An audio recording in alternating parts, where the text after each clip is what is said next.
Keep on rolling, baby.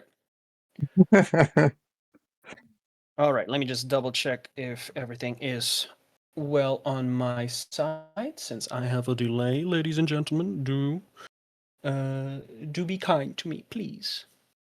All right, let's get this started. Let's see where uh everything is up and running. Hold on, let me see if everything's on my side. Come on, come on, come on. You can do it. There we go. Perfect. All right, perfect. So, how are we going to play this game? This game is relatively simple. We have, like I said, our confessions right here in this magical device. Everything's written down. And us four are going to roll to see who is the one that will be spilling the tea. So, we all have the same document and a d20. So, what we're going to be doing, we're going to be rolling for initiative, and the one that gets the highest roll will be the one reading. And then we're going to judge you and say if you're forgiven or if you'll be damned to an eternity in hell. Or maybe, just a slap on the wrist, depending. But yeah. So, guys, you got your d20s ready? Yeah. Ready. Ready to shoot. All right, perfect. Let's get started. 3, 2, 1. Roll for initiative. All right. That's a 2 for me. Great start. And middle of I the got the road. 4. I got the 4. All right, I got a 15. Anyone got higher than a 15? Nope. All right. This already is healing my back-to-back natural ones on the Curse of Strahd session last Thursday, so I got that Joe spirit out of me. I'm good. All right, back to normality. Let's see what the first confession is. So, confession number 1. I killed a player that decided to hug a dragon as a minotaur. The dragon saw a giant cow. Free meat. That was not what I was expecting for the first confession. So, let's see.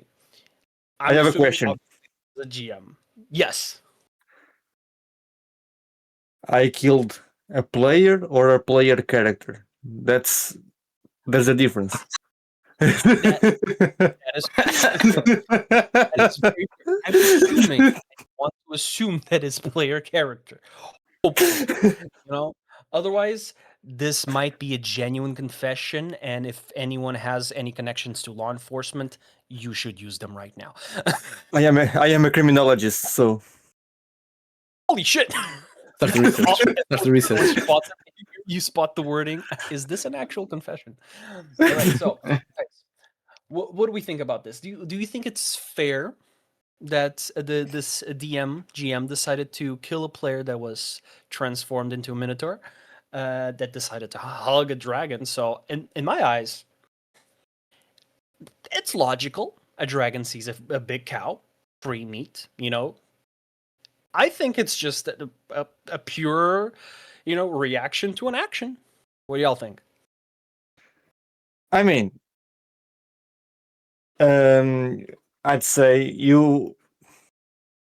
this is me being the devil's advocate, in the sense of what kind of dragon are we talking about? Are we talking about some sort of intelligent being capable of discerning magical effects and whatnot?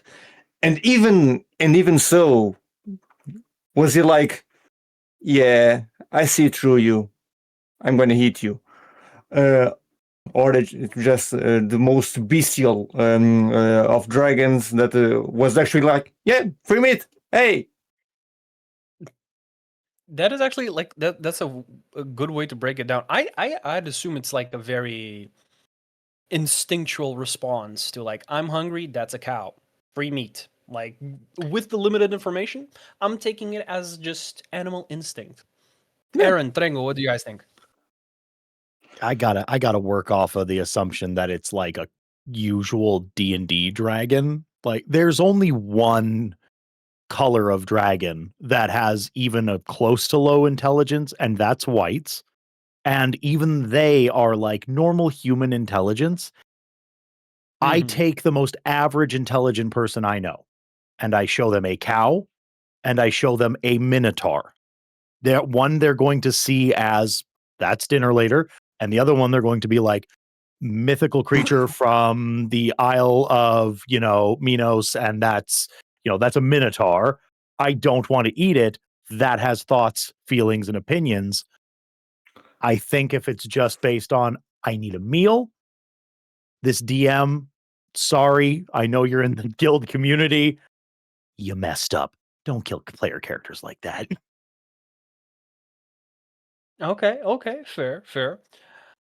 I mean, yeah, like on the surface, this is a very like simple and like just haha funny confession, but like if you try to break it down, like what is going on in this story? Like, are the dragons like beasts? Like, I have a campaign with my dragons are basically just another level of beasts. They're like a different, like they're just animals essentially. Some are smarter, but they don't talk. They're like still like roar dragon instead of like gold, yes. So, Trengo, what do you think about that? Do you think this is like hey, we're maybe scratching it on like are we taking this on like surface level, or do you think there's maybe like a little bit of a different complication there, or maybe reason for that to happen? To be honest, like I don't know. Like usually when like I use my dragons, I always try to give any sort of like intelligence level to the dragon, not very beast like. But hey, free meal is a free meal, so I get the dragon also needs to eat. So yeah. Fair. Okay, yeah, I can see. I can see that because like even with the high intelligence, it's still essentially a carnivorous beast, so it still does need to eat. So I could ask for more details regarding on how the dragon it's the cow. Just just munching on it, or uh, does he show some form of spite? that would be a good question. I would personally like go for like a Korean barbecue situation. I would just like hold on, put him in Stay a there. cell. If I'm going to eat you, I'm gonna do it right instead of just like jump. Come on, dude! Like enjoy it. It's a free meal. A meal. Make the most out of it. Praise So the what do gods. I think it's just it's a like a silly. It doesn't feel like there's like any ill intent into it. I Yeah. think this might have been like a fun situation for the party, for the group, for the story at that point. But if there's any ill intent behind it, it's not visible, at least with this wording so far, unless if we're going by killing the player, not player character. That's another conversation. I'd say from my eyes, wink, wink. From my eyes, I forgive, I forgive and forget. I think it's a pretty funny situation. What do you guys think? What's the vote here? Forgive or condemn? I mean, We'll devil's forgive 'em. advocate. I need more context regarding Mhm. how things play out. As is, okay, it's forgiven. Yeah, It'll I'm be also gonna forgiven. say They're on like- probation. Yeah. Ankle monitor, Okay, yeah, I agree. Yeah. They have to blow into a breathalyzer before they get behind the DM seat. Like, Honestly, I think that's fair. yeah. Okay. All right. With that, let's go for our second initiative. See who else rolls higher than 15 this time. 3, 2, 8. 1. Roll initiative. 17. 11. That was a 5. Who said 17? Me. Danielle? Anyone rolled higher than 17? It was like I heard a 5 and a 11. 11. All right. 11. Danielle, go ahead and read our second confession Second of one. the day. The second confession. I have never killed a player character because I feel bad. That's it. My whole entire confession is that I am a wimp. All right. At least Well, lead us whoever with wrote that. this is honest. Yes. What are your first thoughts about the confession? What do you think? I mean, as it stands, at least the wording, it's explicit player character, so there are no dots. So we're talking about killing playable characters and not players. So first and foremost, we are good. Yes. I mean, it's understandable. There are a lot of reasons why people would be afraid to off another player character because they don't want uh, how, how should I put it?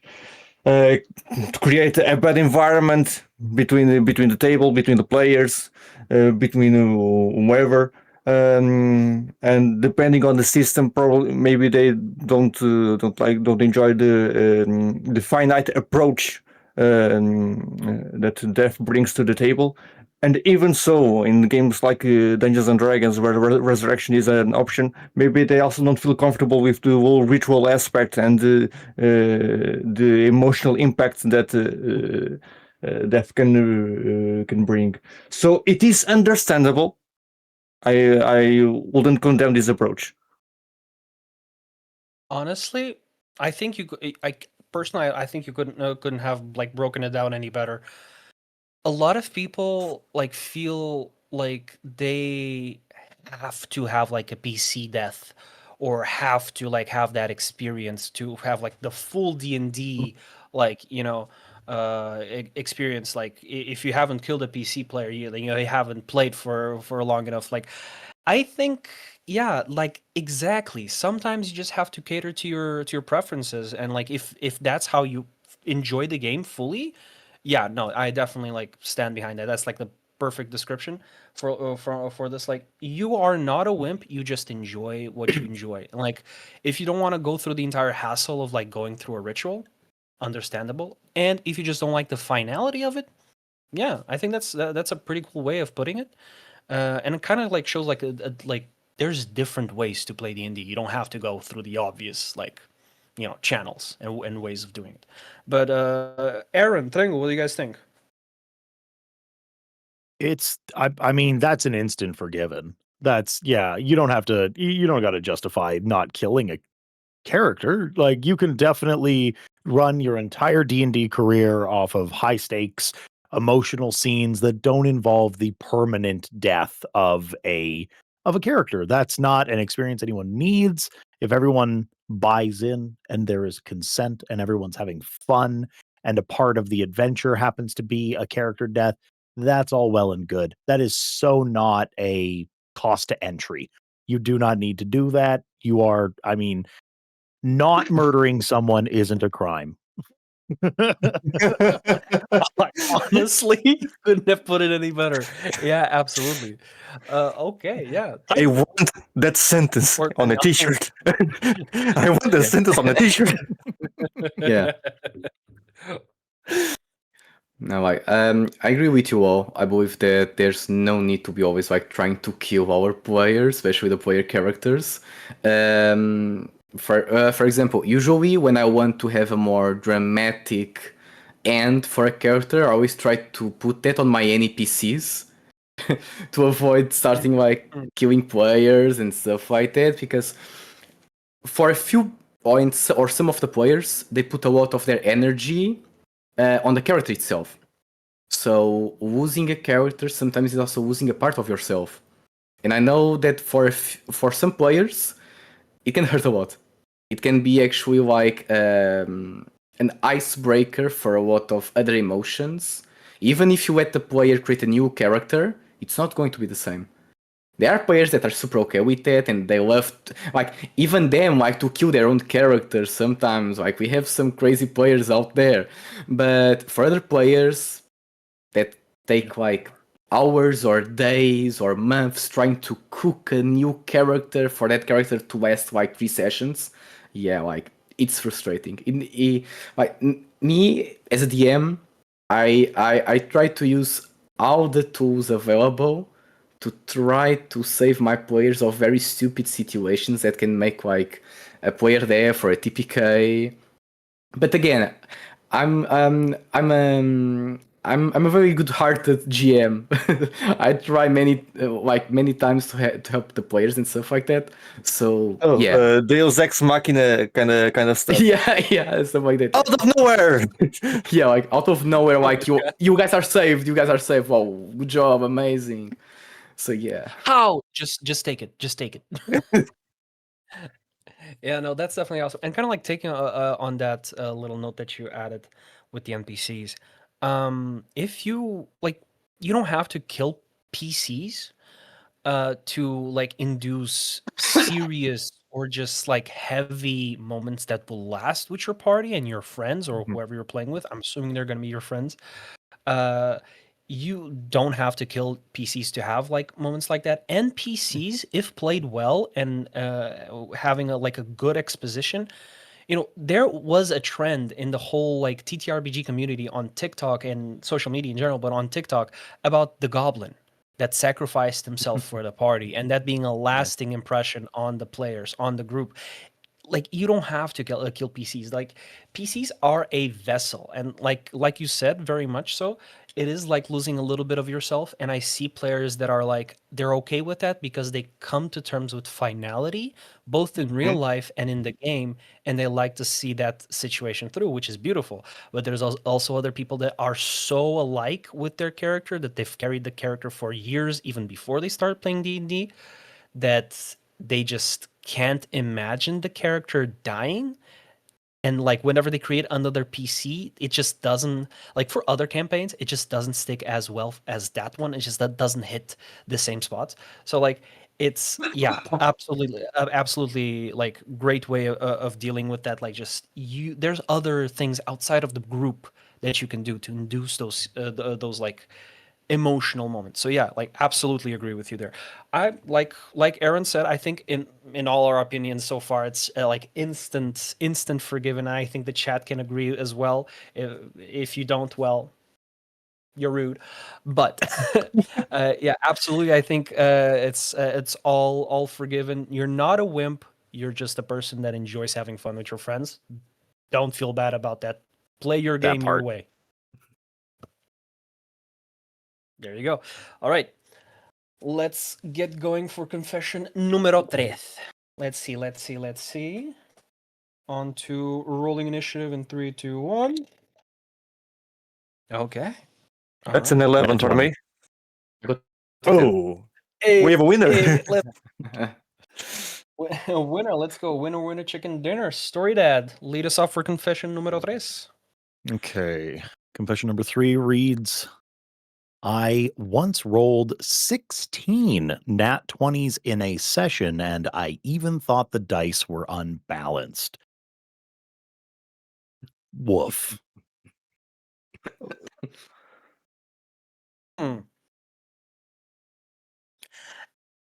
That doesn't feel like a confession. It feels like a flex. That feels like one of two things. This was from a GM, by the way. We're Anonymous getting some anonymous GM in the Guild D&D club community. I'm certain that you are a wonderful person. You lying. You gotta be lying. That's crazy. That's crazy. That is in 16 average, let's call it an average D&D session. Unless this was some sort of marathon Dungeons and Dragons session where you went for 12 plus hours and things were, and there was heavy dice rolls, multiple combats. You're throwing mitts full of D20s every round. Statistically, that's absurd. That is, I'm incredulous. However, to say it with finality, lying on the internet's not a crime. Even you're totally forgiven.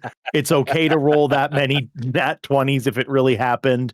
And if it didn't really happen, cool. that's what I got. Yeah, cool. Congrats. like Yeah.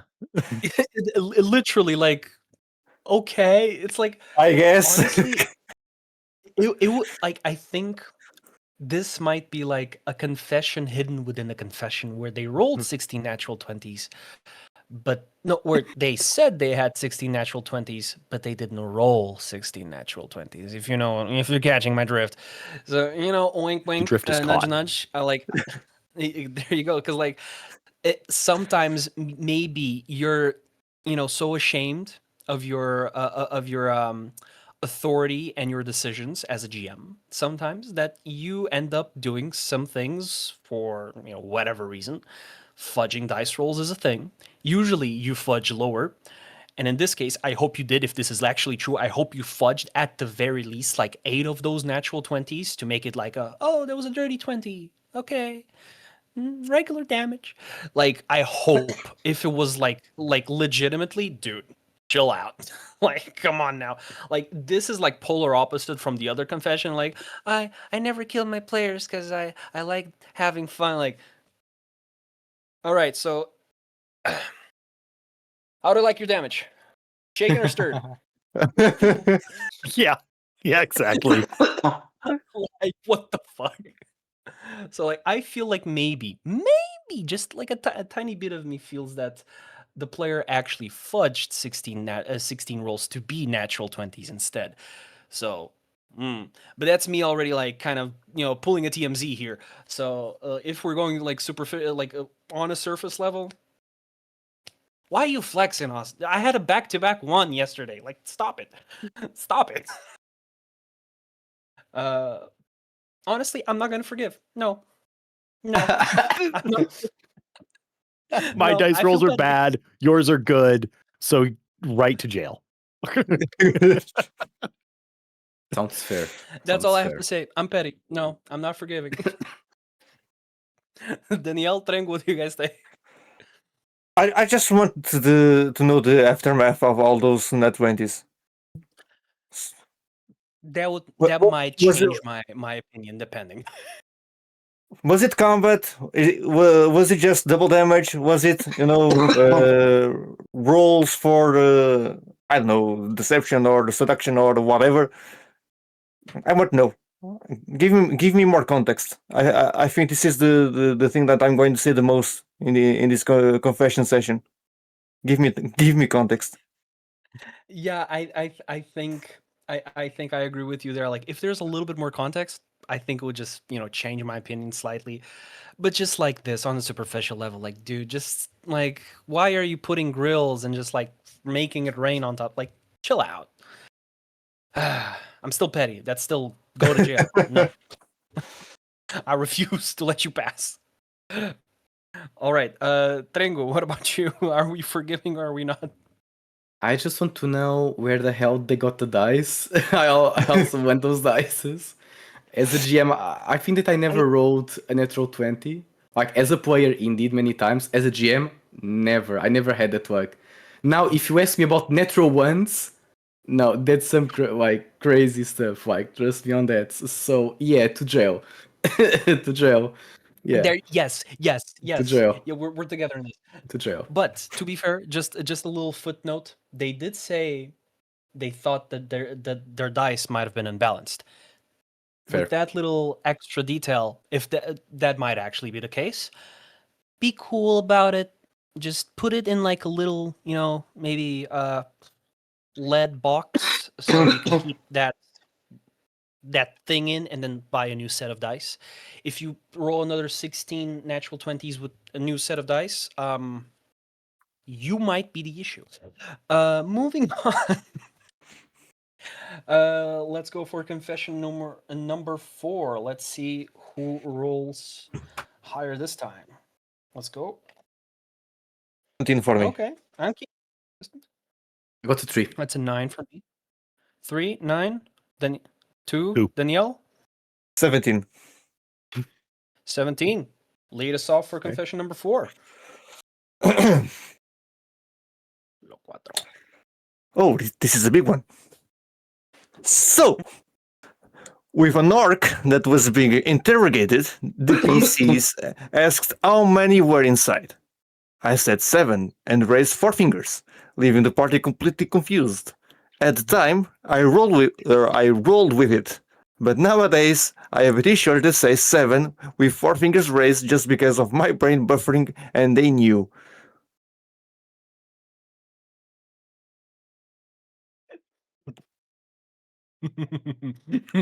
That's how engines are I want born. that t-shirt. So we have a Mighty Nine situation. Yay. It happens to the best of us. So I mean, but they still went with it, like to the point of like, no, I'm gonna do a t-shirt because that was on purpose. That's just What fun. do you think, Danielle? I mean, yeah, that's just innocent, honestly. I mean, you made a mistake.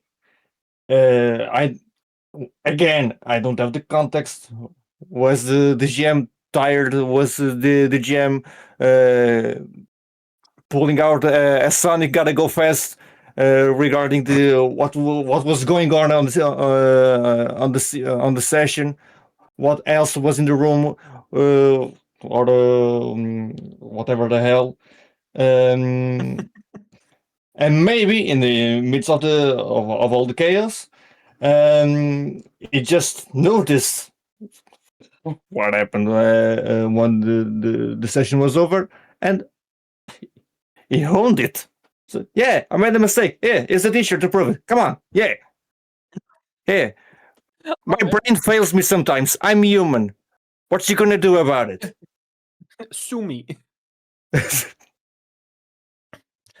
Yeah, no, honestly, I've been there, done that. Probably will do it again, but I can't. I can just imagine like the lightheartedness of the situation at the moment. 7. I know how to count. Like it's an orc. It's like perfect cover too. Like if he had no more fingers, you couldn't blame him. But, but at the same time, orc. It's an easy. What's the word? Scapegoat for a brain buffer situation. So I think it was perfect timing. Couldn't be better. Trengo, Aaron, what do you guys think? In my case, I do a lot of this type of stuff as a GM. I do a lot of mistakes. I usually try to say it's sometimes improvisation, especially like with my system, Viagem em Busca do Equivale. Like I'm always changing stuff to it. So there's always a time where like I no longer know like if I already changed this or not. So you know what? Now this is the new rule. We are going to do this way. Now this NPC has this name, these interactions. Like it's happened a lot to me. Like this person goes to heaven. Like yeah, like yeah. No ish on here. I see myself in this. So yeah. All right. I think this is like a pretty like wholehearted confession. Aaron. Man, counting's hard. It's okay. It's like it's all right. You can say the wrong thing and lean into it. I think we all have. Whether it's like an NPC's name or the name of a location or exactly how many gold pieces are supposed to be on somebody, or you say the wrong number on a dice roll and then you read it back later. Like this is a human mistake and it's funny. And yeah, that's forgiven. This one didn't even go to trial. Yeah, exactly, exactly. It doesn't even count as a misdemeanor. It, it's just like it's a child Thrown out of court. It's just a child being like, I didn't go to sleep when you told me to. Am I gonna go to jail? Like, no, you're good. Yeah, exactly that. I love the It legal just makes me terms being used. I love it. I mean, it's far from a felony. So not even close to misdemeanor. Yeah, I mean, it just reminds me of that clip with Travis Willingham from Critical Role, kind of doing reverse math is hard. You mean subtraction? You mean subtraction? Yeah, exactly that. So I think we're all a little bit that way. But yeah, yeah, it's not even. There's nothing to forgive. Like you're good. You're Truly. good. If anything, send me the T-shirt. I want to see the T-shirt. That sounds like a banger T-shirt too. Hey, Yeah, I'd wear it. pics or didn't happen. Yeah, Picture didn't exactly. happen, exactly. Community member, get in the Discord and drop those pics. Because that sounds like a baller Yes, shirt. absolutely. I would love to see that T-shirt because, like, honestly, Literally. making a T-shirt for like moments from your campaign like that's so fun. That's so fun. I love that. Mhm. All right, let's get. Ooh, okay, I'm not reading what's confession number 6 because confession number 5 is up first. But whoa, we got a big one coming. So we're gonna go with from like the shortest one yet to the largest, to the longest one. So let's roll for initiative. See who gets the short end of the stick this time. 10. I got a 6. Kevin, 2. who rolled the 10? I rolled the 10. There you go. Wow. You got the short Okay. end of the stick. There you All right. So wait, we're on 5, correct? on 5. Yes.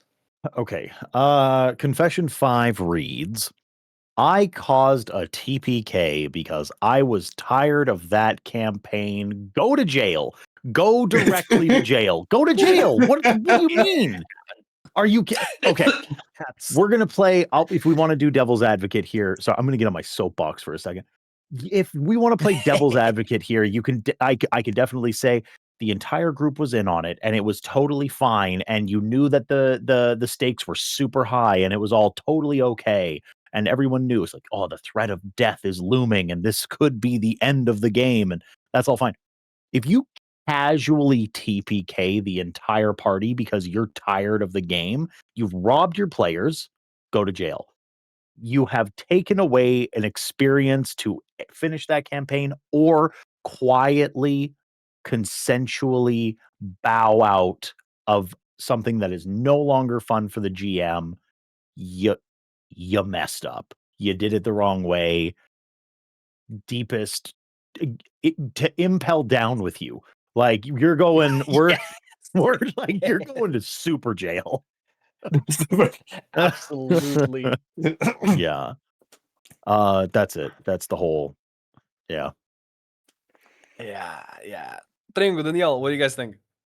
That's the thing. And playing on the devil's advocate stance. If everyone on the table was on board, which I doubt, from the phrasing, it doesn't look like it. But even still, if everyone was on board, okay. if for instance you started the game session with, you know, with a bored, deadly bored expression, just rolling your eyes with rocks fall, everybody dies, you can go home. If this was the approach, come on, man. Just, you know, hold your dice, your screen, and hand it over to somebody else. Honestly?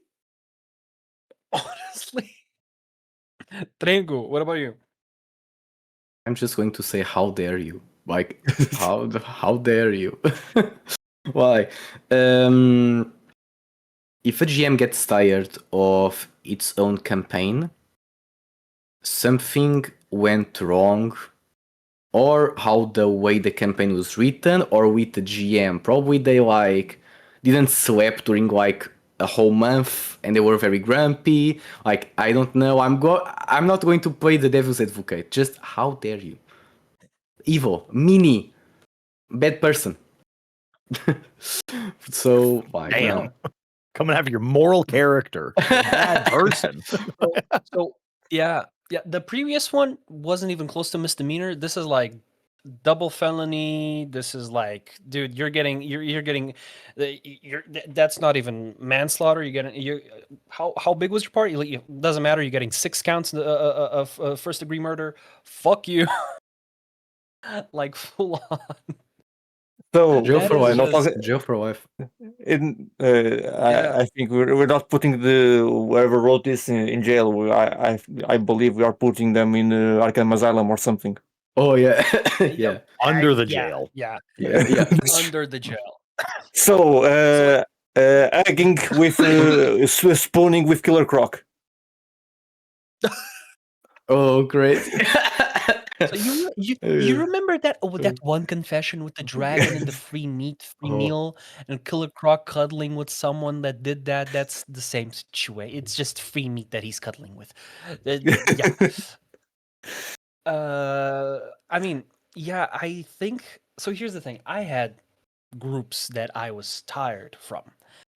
Campaigns, no. Groups, yes. Now, if your wording was to include the group in the campaign and how they maybe didn't play it the way that would have been acceptable, and I do say this in heavy quotes because there's not one right way to play D&D, but if the group itself is half of the group is on their phones, the other, like, there's one dude that only wants combat, and that's when he wakes up, and it's just like he doesn't care what happens, he just wants to deal the biggest amount of damage on the table.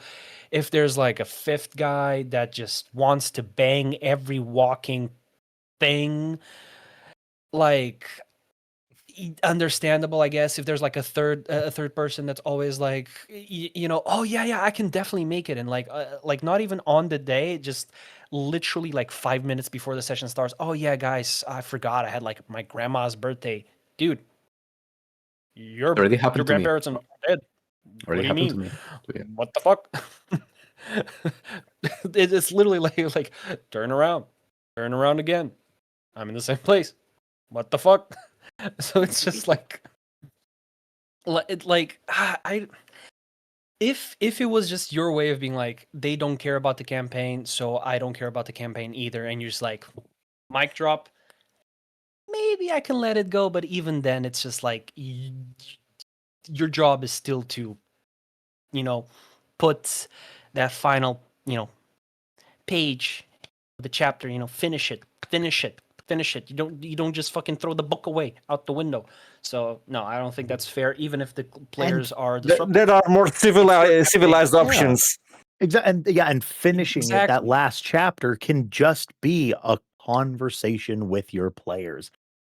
That is a rug pull, and I won't hear otherwise. And works perfectly Yeah, sometimes. like absolutely, yeah. Like sometimes you don't have to TPK. You can just say like, I'm not having fun. This is not doing it for me. Whether it's the campaign story or you guys as players, I can't do it anymore. Like, that's already like better than just like going off and killing their characters. Like, you're kind of dishing the same disrespect that they're dishing to you. If that's the case, if they're all well and dandy and enjoying their lives, their stories, and everything else, dude, you're just the second coming of, I don't fucking know, Mao Zedong, Hitler, whoever you want to call it. Dude, no, just no. So I'm pretty sure everyone here and in the chat agrees that man is, or person. Yeah, I don't know, that the person chat is on fire. Yeah, the chat is just heads on pikes. Yeah. Talk to your Yeah. people. Use your exactly, Asnik. Why use your words? Exactly. Yes. That's just, yeah. For fuck's sake, guys, come on. We're better than this. But yeah, short but spicy. Who said size matters? Impact. All right.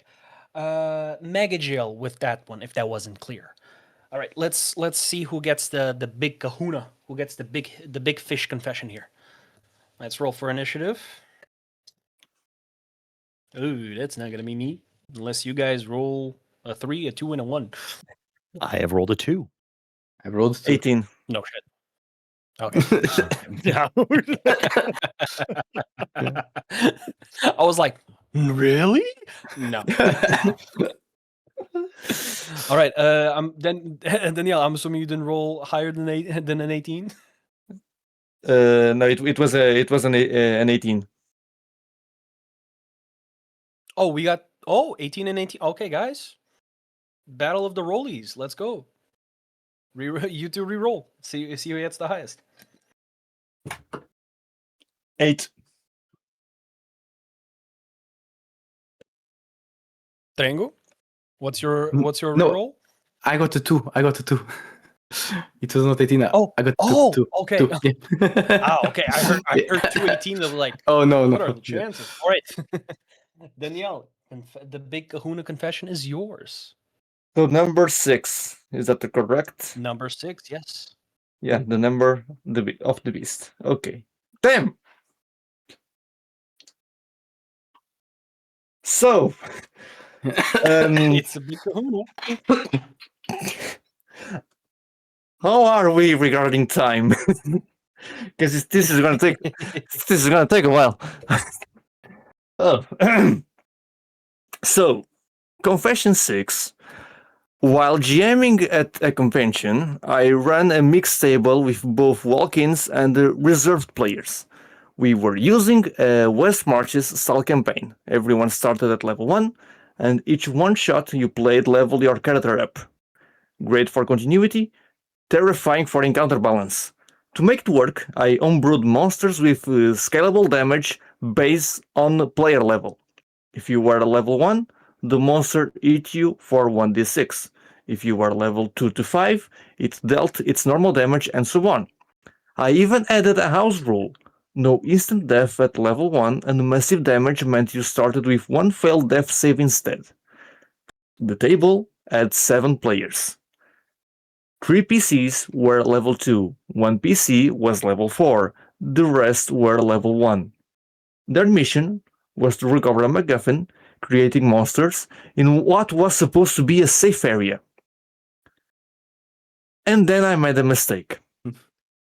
In the middle of combat, I forgot one player was level 1. His character went down in the second round from full health straight to death saves. He was next in initiative. He rolled. Natural 1. That was my first ever PC death. The character had been built less than 2 hours earlier, so I stopped time, all went white. The battlefield faded, and Sylvanus appeared, his god coming to claim his fallen champion. Throughout the session, the player had spoken often about the character's lost family, and now Sylvanus reunited them. They talked. The character asked if he had been good enough. Sylvanus helped him understand that worth isn't judged by how our journey ends, but by who we inspired along the way. Half of the table was crying.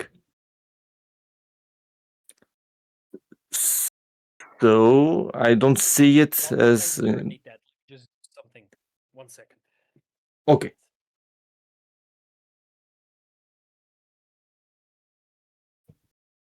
Let's gaze into the mirror and see.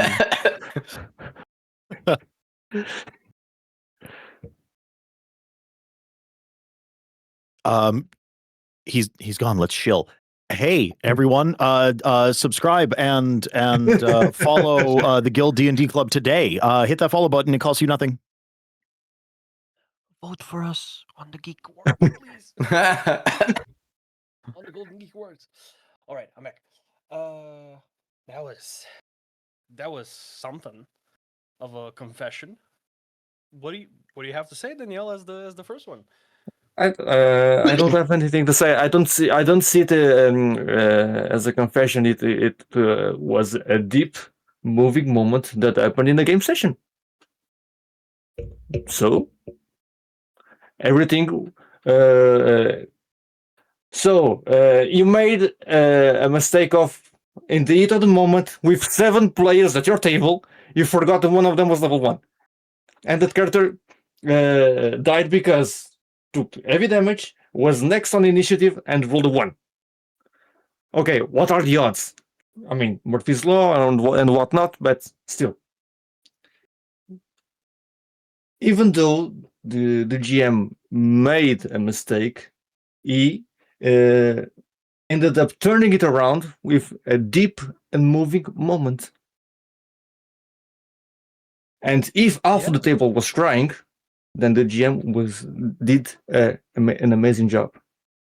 And I salute him, whoever he or she is. Or they. Yeah. Or they. Honestly, before we move on to other comments, I just want to say, Esnik, you fucking animal. We love you. Thank you for the for the 5 gifted. 5? Was it 5? 1. No, hold on. Yeah. 5 gifted. Everyone say thank you to Esnik. Esnik, our Lord and Savior. Thank you so much. Thank you so much. Thank you. Thank you. Arigato gozaimasu. Honestly, yeah. I again, same thing with the other confession. I don't think you could have put it could have put it any better. Sometimes, prep happens, especially when it's something like as I still think it's like complicated in a way with the Esnek, Catty Kitty, Wool, Jesus, thank you for the bits. Jesus Christ. Oh, thank you.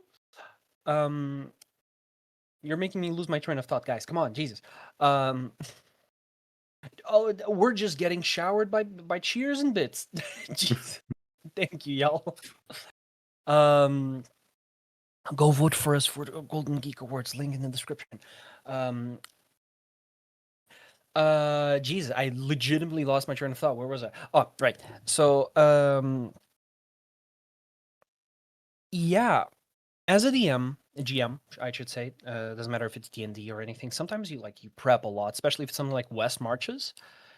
It can get very complicated very fast. You're trying to juggle like different characters, different stories, but more than usually because they come and go, they jump in and out of the table, and you have to try and weave them into the story in a way that matters, in a way that's impactful, and in a way that, does make sense, all things considered. Because it's in the West Marches style, it's not as easy to manage as like a consistent, like 4 to 6 player party that's always there most of the time, right?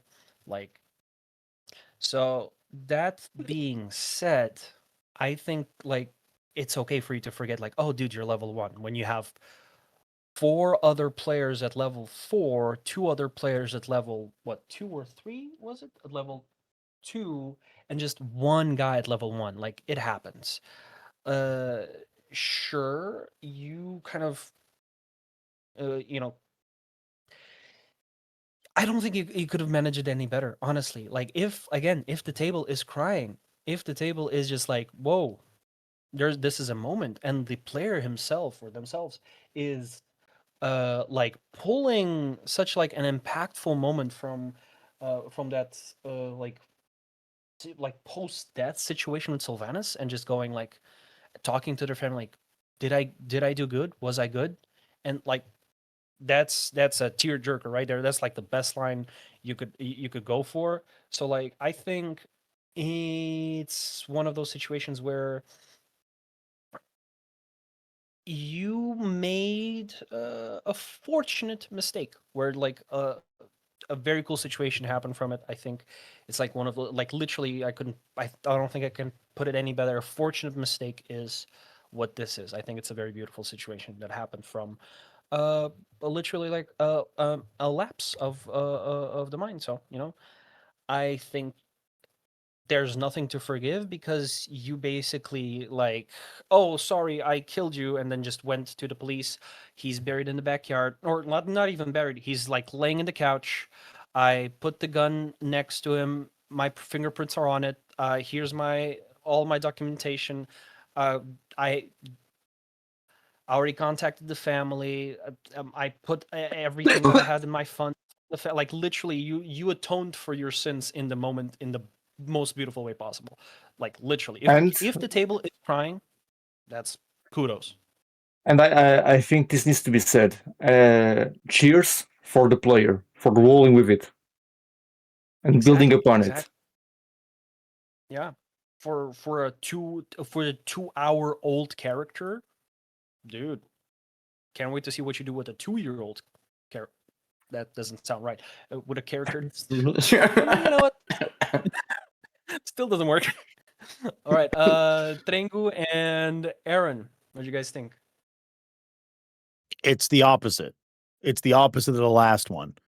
Yeah, the other person killed all their players callously. They were completely disregarding the players' wants and needs. And this one, that is a character death that is treated with grace and given gravity, and the character clearly bought into it. They had a beautiful moment. This is a get out of jail free card. You're allowed to do one bad thing for this one. Fudge a dice roll. Go nuts. You did a good thing. This is a good thing. Yeah, absolutely. Speaking of fudging dice rolls, maybe you should like call the guy that had like 16 of them, like 16 matches, and just Yeah. sure just saying, maybe he's a trust fund baby. Maybe he has like natural 20s in a bank. You never know. It's true. Trengo. First, I must say, episode cinema, like amazing way to try to correct a mistake and try to go with it. But it's important also to remember people that, once again, we already spoke about this here today. It's normal to do mistakes. It's normal that you can be the best GM in the whole world. Things are going to happen. And the fun of TTRPGs, the fun of these stories, this type of storytelling, it's that like you can always try to find ways to make your mistake don't walking like a mistake. And if still it's a mistake, you just need like to try to pull a little bit of your originality and creativity to make something as beautiful as this. Because this was an absolute beautiful moment for the experience of these players, and probably the PC that died, they were like, okay, this was like absolutely amazing way to try to immortal, because in the end the character died, but it was also immortalized with the memory of this whole session, so it's very important for people to understand that things are never going to be 100% like you are planning, so always No. remember that. And sometimes if they go like you planned, probably it's not going to be as funny as if something went wrong and you end up creating something that made it even more funnier. So yeah, this situation here, amazing. Mistakes happened. It's totally normal. We are not gods. We are all humans. We do mistakes. We naturally do mistakes, and it's very important. And in this type of storytelling, that's the beauty of it. It's actually doing this some sort of mistakes because it can create memories. It can create like a whole different experience. So yeah, episode cinema. I want a sequel. Exactly. True. I would want to know like what happened next. Like the character, like is this an opposite situation of the character of the GM that doesn't kill their players because of like maybe they don't like the ritual situation or whatever. Like, is there a ritual? Did Sylvanus bring him back to life? Did he still die? Like, what happened after? Like, this is why we D&D. That was cringe, but this is why we play for exactly for that reason. Like, we're making memories, we're telling stories. So like, dude, like if I'm already hooked just from that confession, that context of like what happened, like what happened afterwards. Did he still like went into the veil of death, or like what happened? So more than forgiven, and maybe drop like a PS, like what happened afterwards. I'm very curious. I think a lot of people in the chat would like to know. Okay, right. So Joe is being all fucking petty on me. Listen, I've first of all, context, I did not kill Joe's character twice. I only did it once. And the character is not technically dead nor alive. They're they're frozen, okay? They're in a cryostasis situation. And the second one, that's a completely different story. Too long for me to tell here, but it was a player's fault. Quotes, not mine. Come on. I pinned two deaths on me, and that was from another character and from yours. Actually, no, never mind. All right, so beautiful confession. Let's see what else holds. for us in store. So let's roll that initiative. See what's next. What follows this big Kahuna? And I just got a natural 20. 10. Well, 19. You got it. I got a natural one. Yeah. Trengo, Yeah. you gotta say one of away. these. Yeah. Not That's getting a the- chance. Natural. Like, Does the net 1 cancel the net 20 or? oh, it can do it. In that case, you're just meeting people and Aaron does it. Yes. Well, yeah, let's see. Confession number 7. Once I dropped a vial of vampire blood into a small town's drinking water to see what would happen. I'm assuming this is a player, because it can only be player. That's okay. This has I'm What happened? uh, What happened? exactly. We need context. like Danielle said before, I need more context, because if your character or your party is like one of those, I'm not even gonna say mischievous parties, but one of those parties that just fucking kills and plunders, like an evil party, if you will. Uh, if that's the case, I think that's fine. You're kind of playing to your character's strength and like the strengths, and like actually playing the character how you should be playing it, I guess. But if you just went there from pure player curiosity and your character is like a sweetheart or wouldn't even do that or whatever it is, yeah, like someone said in like Ari said in chat, curiosity killed the town. So and I am on the fence on this, because I also would like to see what would happen there, because that's fucking there's a lot of interesting complications from that. Yeah, a lot of different. Or maybe not. Yeah, I don't know.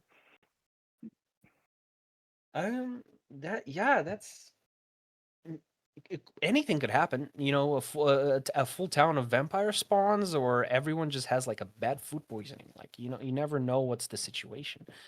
So, from like purely a superficial standpoint, well, not superficial, sorry.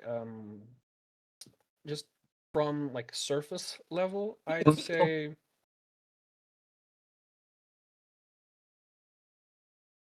Yeah, that's I just wash my teetering into chaos. I wash my hands on that one. I need more context. Yeah. It's a little bit of a hard one, because I also like to, press the red buttons and whatnot. Sometimes you're supposed to do it, but players be playing, and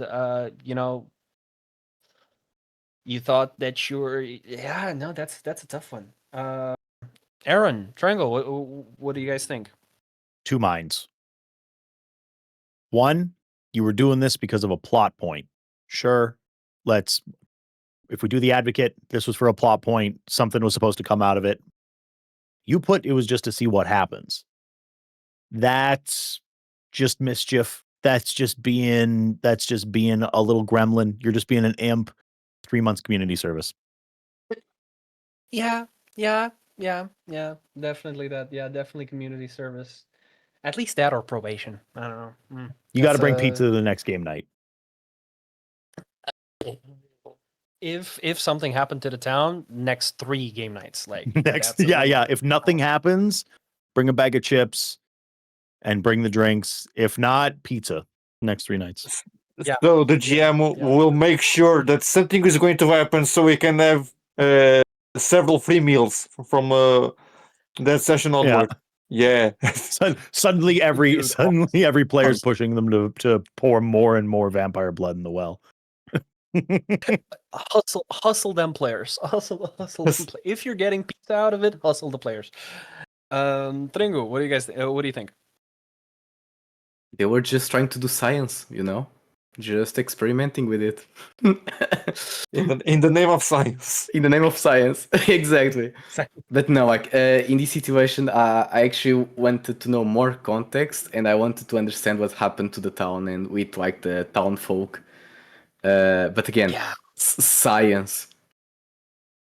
Science. Yeah. Imagine that after that, the water of the town was like stolen by like a group of orcs or like by a rival of the party, and the whole plot line changed like out of nowhere. Who knows? So yeah, Yeah. I want context and the aftermath of it. So yeah. Same.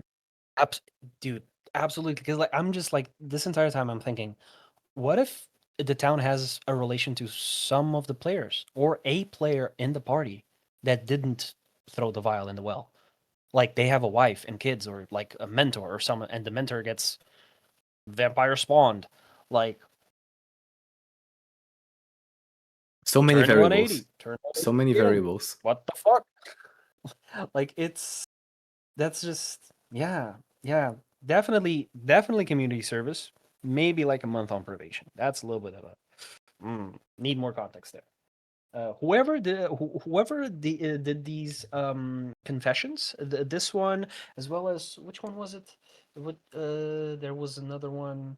I'd like to know the thoughts behind the TPK one, by the way, because that was kind of crazy. Yeah, that one and the TPK. Give us a little bit more context, and the beautiful ending one. Just because like if you can follow up on those confessions with some context, that'd be beautiful. Thank you, because what was going on inside your head? That's what I want to know. All right, confession number 8. Let's roll for initiative. See who gets this one. That was a 6. 14. What 11? 9. Aaron, take us away. Confession 8 reads, I called a guard Michael, and when my players asked for a last name, I panicked and shouted Bolton. By the time I noticed what was done, I only heard, "Oh shit, do you sing?"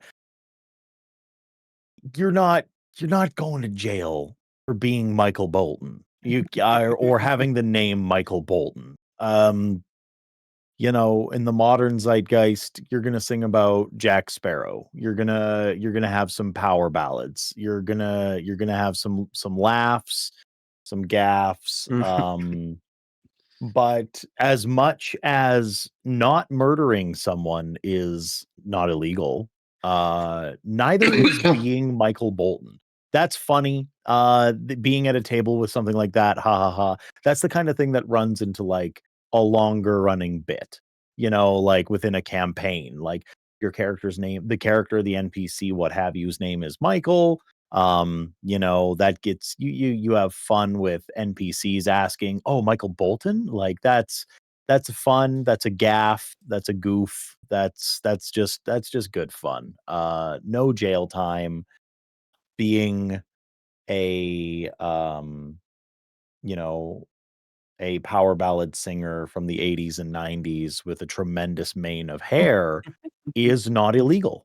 You don't go to jail for that. So, you know, no sentence. No sentence, yeah. Nothing to Daniel forgive, Trengo. nothing to condemn. So Yeah, mean, yeah, naming NPCs and characters, it's always difficult. I never had any Michael Bolton, but I know that in one of my own real life play that I've done, like we had a situation with like a pig that got the name of like a Portuguese politician. Amazing situation that happened, and I kind of started to immortalize the pig as that name, and the pig actually showed up in more one shots that I created for the system. Yeah, you know, like making names is so fun. It can be so much inside jokes. You can have like King Halfgard the First, like Bloodborne, and like you have like Little Timmy.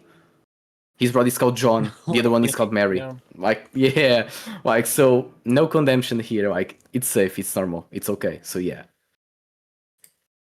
Yeah. Definitely agree on that one. And this just reminds me of an ad I saw today about like a Nike ad about Michael Jordan, and it was just a white guy that was coincidentally named Michael Jordan. Just a middle-aged dude going through his life and just like going to the airport. Someone's waiting for Michael Jordan. Like, hey, hi, that's for me. Oh, really, man? Like disappointed. Everyone's expecting Michael Jordan, but it's just a middle-aged white guy. So like, if anything, that's like Aaron said, that's a long-running bit. Absolutely, it's just like a good bit of fun in the campaign. You know, break up the monotony sometimes of like Carlax, fucking. Uh, Trevor, or God knows, like so many like fantasy-esque names, and then you're just like Michael Bolton, yeah. Oh yes, like the singer. My mom really liked. Like it's fine. It makes it fun. It makes it more lighthearted. But yeah, absolutely no jail time there. All right, let's go for confession number 9. Let's see what's next on the docket. That is an 11. Then Got 14. I don't feel good about it, but I rolled a 19. There you Trengo go. hasn't had one. Honestly, if you're feeling benevolent, you could pass this off to Trengo. My benevolence knows no bounds. Trengo, you got this one. I appreciate it. Thank you so much. So it's confession number 9, right? Mm-hmm. So confession number 9. I killed a party member's pet at the DM's request.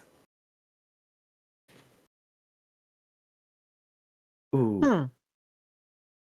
This just feels like a mob hit. Don Corleone type stuff. Like Legitimate, it's like I can't do this because of my position and it will ruin my reputation.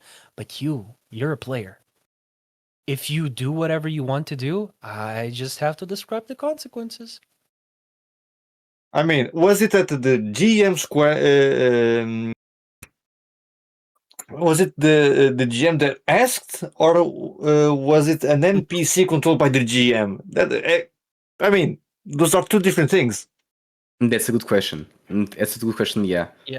It was like an NPC. What, or if it was like was the that a GM. conversation off the off table? Like, hey, oh, you know what would be awesome for the next plot of the campaign if you kill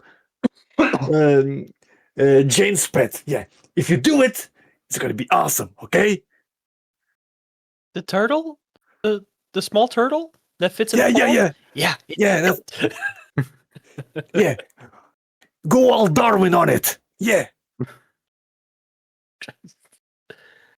I mean, let's say Trengo, just for the sake of it. Let's take it at surface level, just by the wording. So the DM asking this, not an NPC, but the DM requesting the player to do this in play.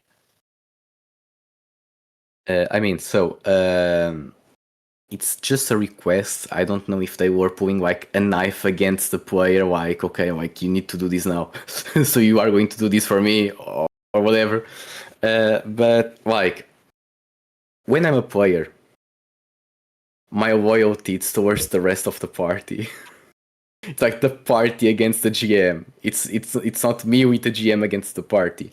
Like it's a pet, like a little creature. Like we all love them. I love dogs. I love cats. I love to be taken care of like a halber and or stuff like that. So like, No. killing it, like I could never. Like no, I could never. That goes against the bro code. So, like yeah, no, I would never, no.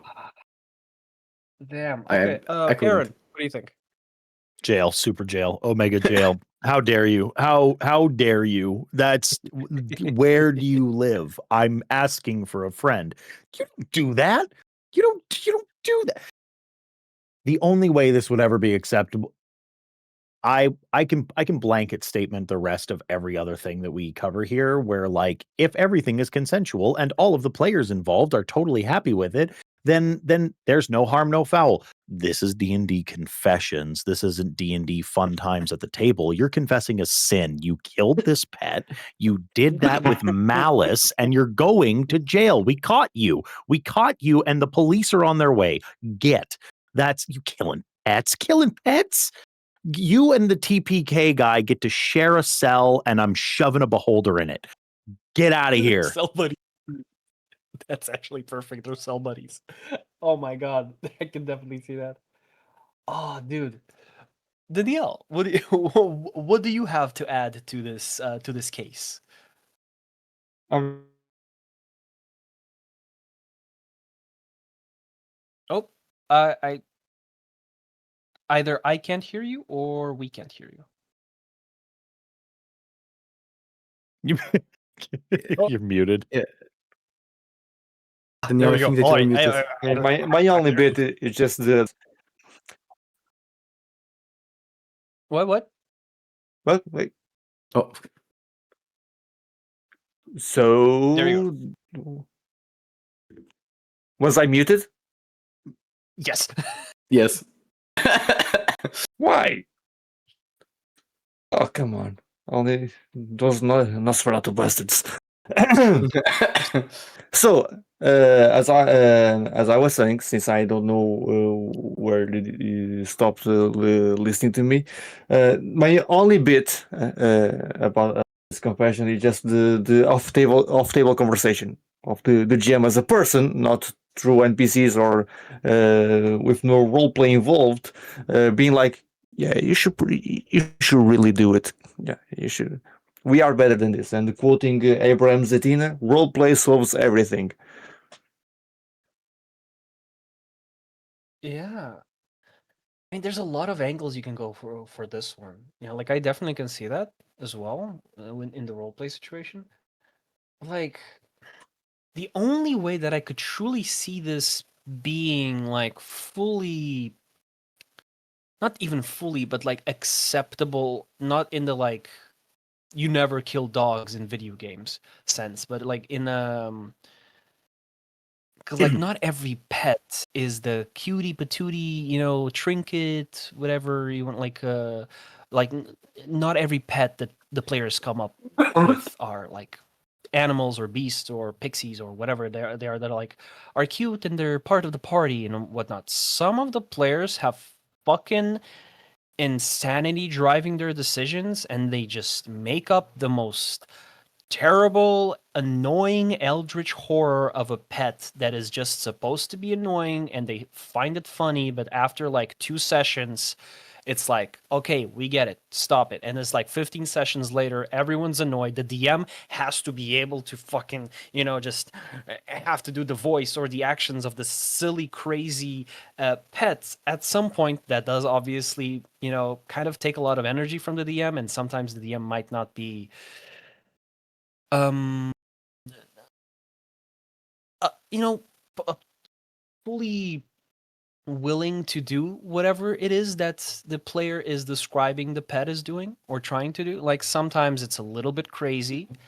So if that is uh the context behind why the DM would request a player like go full mob hit and like, you know, meet in a dark alley with a player and like, I need you to do this for me, like, you know, like go all the way, like there must be a reason, at least in my eyes, for it to go like through above table channels.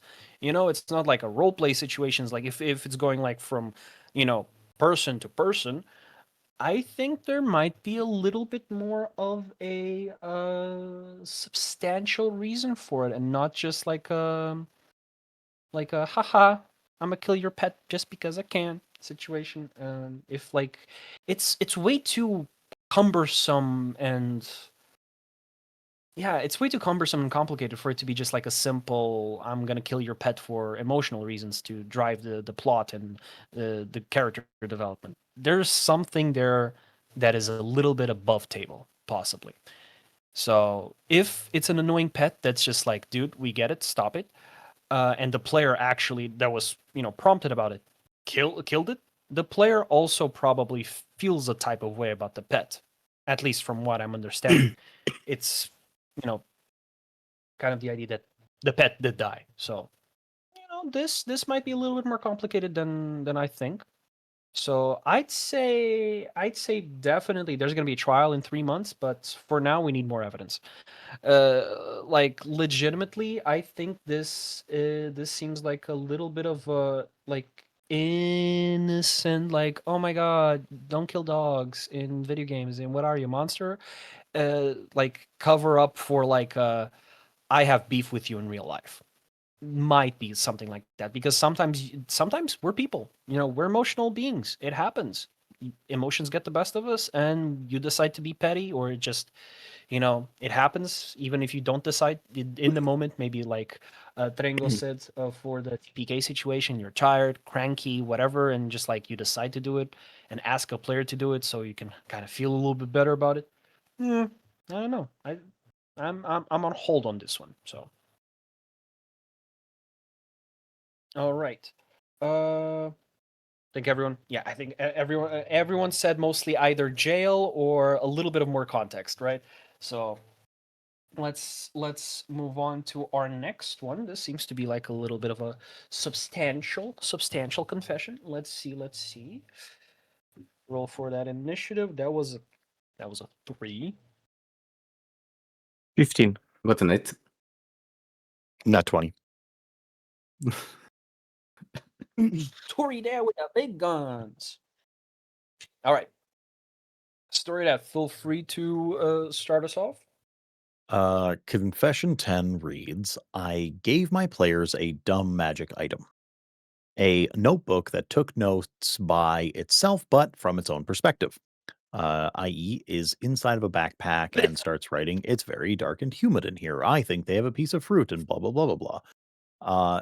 It took them less than 5 minutes to turn it against me and make it a surveillance item by tying a string and throwing it inside rooms to eavesdrop on secret meetings. Forgiven. Instantly forgiven. That's just cool. That's just a super cool magic item. And big fan. Big fan of that. Stealing it. In fact, that's good homebrew. That's a cool magic item. You did a good. All's forgiven. That's not a bad thing, especially if your characters are enjoying it, because that's just that's just good. Wait, you're welcome. You're welcome. Am I seeing that? Was this Lobo or Aaron that wrote that made this homebrew? Because if so, were they That's a allowed to good question. confess? And if they are, yeah, that's what I thought. I knew, I had a feeling. The people at the guild D&D club make good homebrew. It's literally how I met Lobo. Like, so yeah, There you go. no, it's, yeah, everyone's allowed to confess. Cool. Your confession's been taken. Forgiven. You did great. Good homebrew as always. Yeah, yeah. Honestly, you had it coming. You had it coming. If you know your party and you know that they have at least 2 fingers for a forehead, they are going to use it in an unconventional manner, in an unconventional way. So like, be proud of it. I'd be proud personally. So yeah, no condemnation, like no jail time. That's just awesome. Trengo, That just Daniel, what do you guys shows think? that the players can think outside the box. So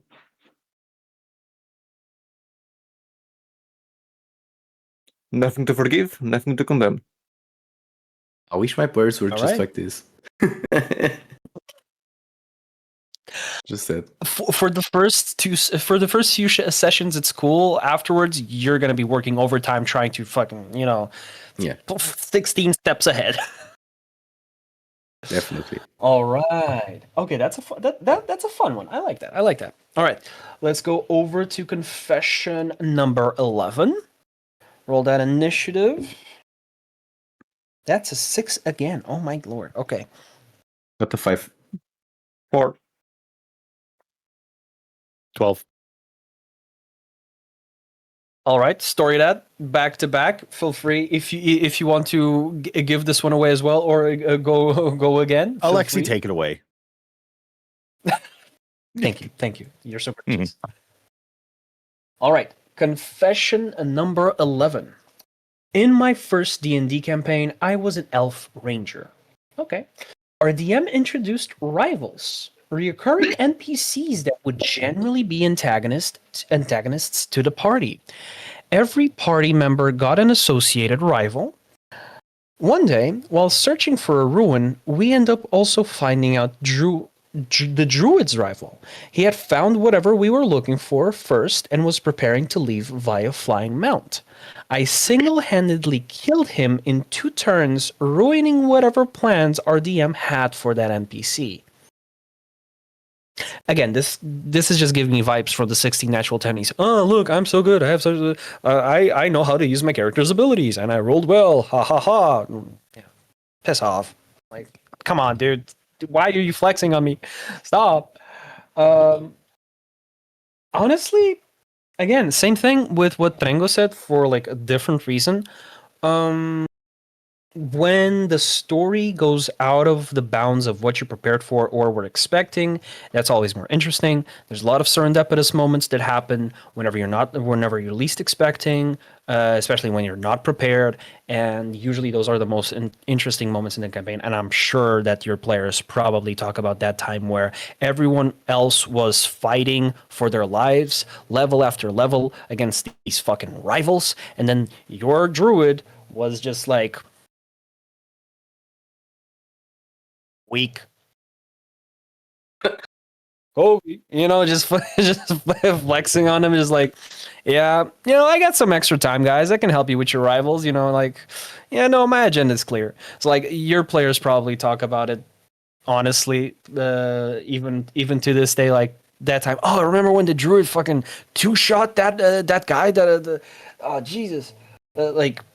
That's just cool. In my opinion, that's just cool. I don't think that, again, nothing to forgive. Just like, maybe humble yourself next time. That was a little bit too cool. But yeah. Again, nothing to forgive, Aaron, nothing to condemn. Danielle. There you go. It's fine. Yeah. If you want to flex, it's all good. You're allowed to roll well. Like, Yeah, congrats. Yeah, like if your GM sets up like a big, okay, I will say maybe a little slap on the wrist. Maybe a little slap on the wrist. And I'm only going to say this because as a player, maybe it's better to have a little bit of buy-in. Like there should be a little bit of gravity given to the things that the GM has set up. Like it's cool to roll really well, and like maybe the DM didn't or the GM didn't set up the encounter super well and didn't like stack the rival up right or what have you. But like if you killed it in 2 rounds, you just killed it in 2 rounds, man. That happens. Sometimes you roll really good and you the BBEG lasts,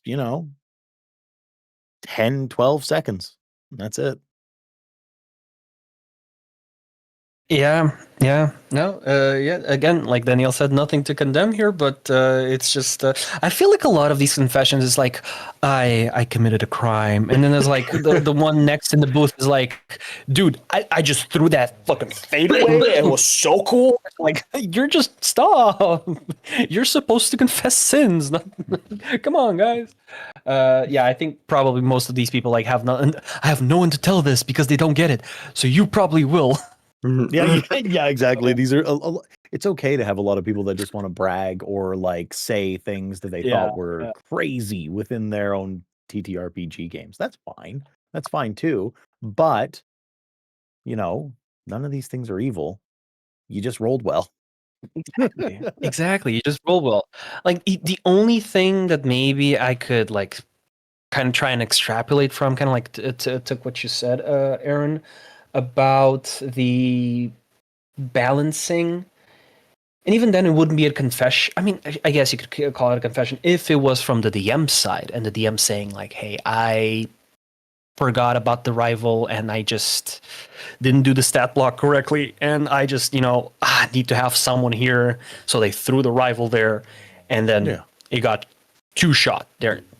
So like that's more of a confession there from a player's the player's standpoint. If this was all prepared and just happened that way, well, shit, it happens. But like what Esnek said in the chat and said it very well, you can bring it back with major scars on his face and just like, I never fucking died. I'm still here. Like, it's still supposed to be recurring. There's a lot of ways that you can circumvent that. Again, kind of touching upon another confession. If you don't like to kill your players, or your players don't like to die, don't. I mean, no one likes to die. If your players don't like their characters to die, you can always circumvent that with interesting, emotional, heavy moments from around the players. So having like an NPC coming back to life and being like, pulling a whole like Phantom of the Opera situation, like mask and everything, like, dude, that's just awesome. Like that's honestly more fuel to the fire for like having an engaging story. So, yeah, kind of. Do you take the remember positive. Dr. Stockman from the Teenage Mutant Ninja Turtles? Baxter Stockman. Oh, those are some Baxter? Yeah. Stockman, yeah. He's Absolutely. just like the purple guy from That's- Five Nights at Freddy's. He always comes back. He always comes back. He always Exactly. comes back. Yeah. Exactly. If they're supposed to be reoccurring and you made the players think that he died, dude, the reveal is going to be much better. So probably like, yeah, I'd say since this was a player confession, it's just a cool moment. So yeah, kudos to you having a cool situation there. That's very nice. All right, let's go for confession number 12. See how this goes. 11. Not That 20. one. Got a 14. Oh, all right. The scales are tipping once again into this universal. So Aaron was like, "Okay, enough natural 20s for me. Let's go the opposite way." Trengo, All you're right, up. Danielle. No, Trengo, you're up. Oh yeah. Okay. All right. Okay. Okay. We're all it's- we're all nice people here, guys. Okay. Confession 12. So, I once fudged a dice roll. We play digital, but are allowed to roll physical. One session, I had a terrible long day at uni, and my d20 refused to roll above an 8. So on one of my turns, I rolled low. I said I rolled 17 or something, and finally hit. Did it change the outcome of the battle? No. Did it make me feel slightly better at the time? Yes. Do I still feel bad about it? Also, yes. All right, this is a confession. This is a confession, yeah. What I can say about this? Indeed, it's a confession. Everything that we do, we must be able to sleep at night with our souls rested, If this is hunting you, then like you need to go to a church, finding a priest, confess everything, or like confess it to us, so it's working probably now. Yeah, I also have done these like once or twice as a player, so like yeah. So I'm with you. Just don't do it like every single moment, like because if you start to get addicted to fudge rolls, oh I got a 20, I got 16 natural 20s, oh my god, like or yeah, stuff like that. Like yeah, if it didn't change the outcome of the battle, yeah, if you felt good with But it, amazing. But it had an impact on how the GM felt. So Yeah, was it worth it in the end? Probably not. Was it But hey, worth it? Lesson learned. There you go. Exactly, Danielle. Yeah. Yeah, absolutely. Aaron. Probation. I mean, it's not so bad. Like if you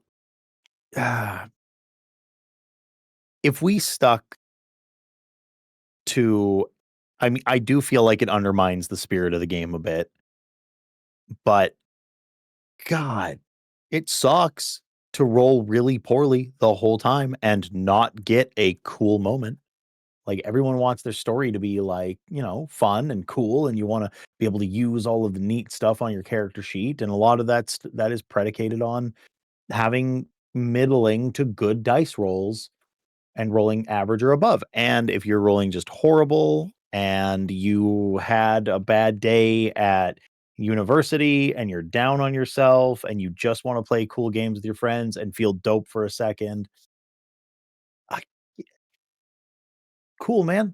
Give yourself that cool moment. Narrate something neat in front of your friends. Have a good time with it.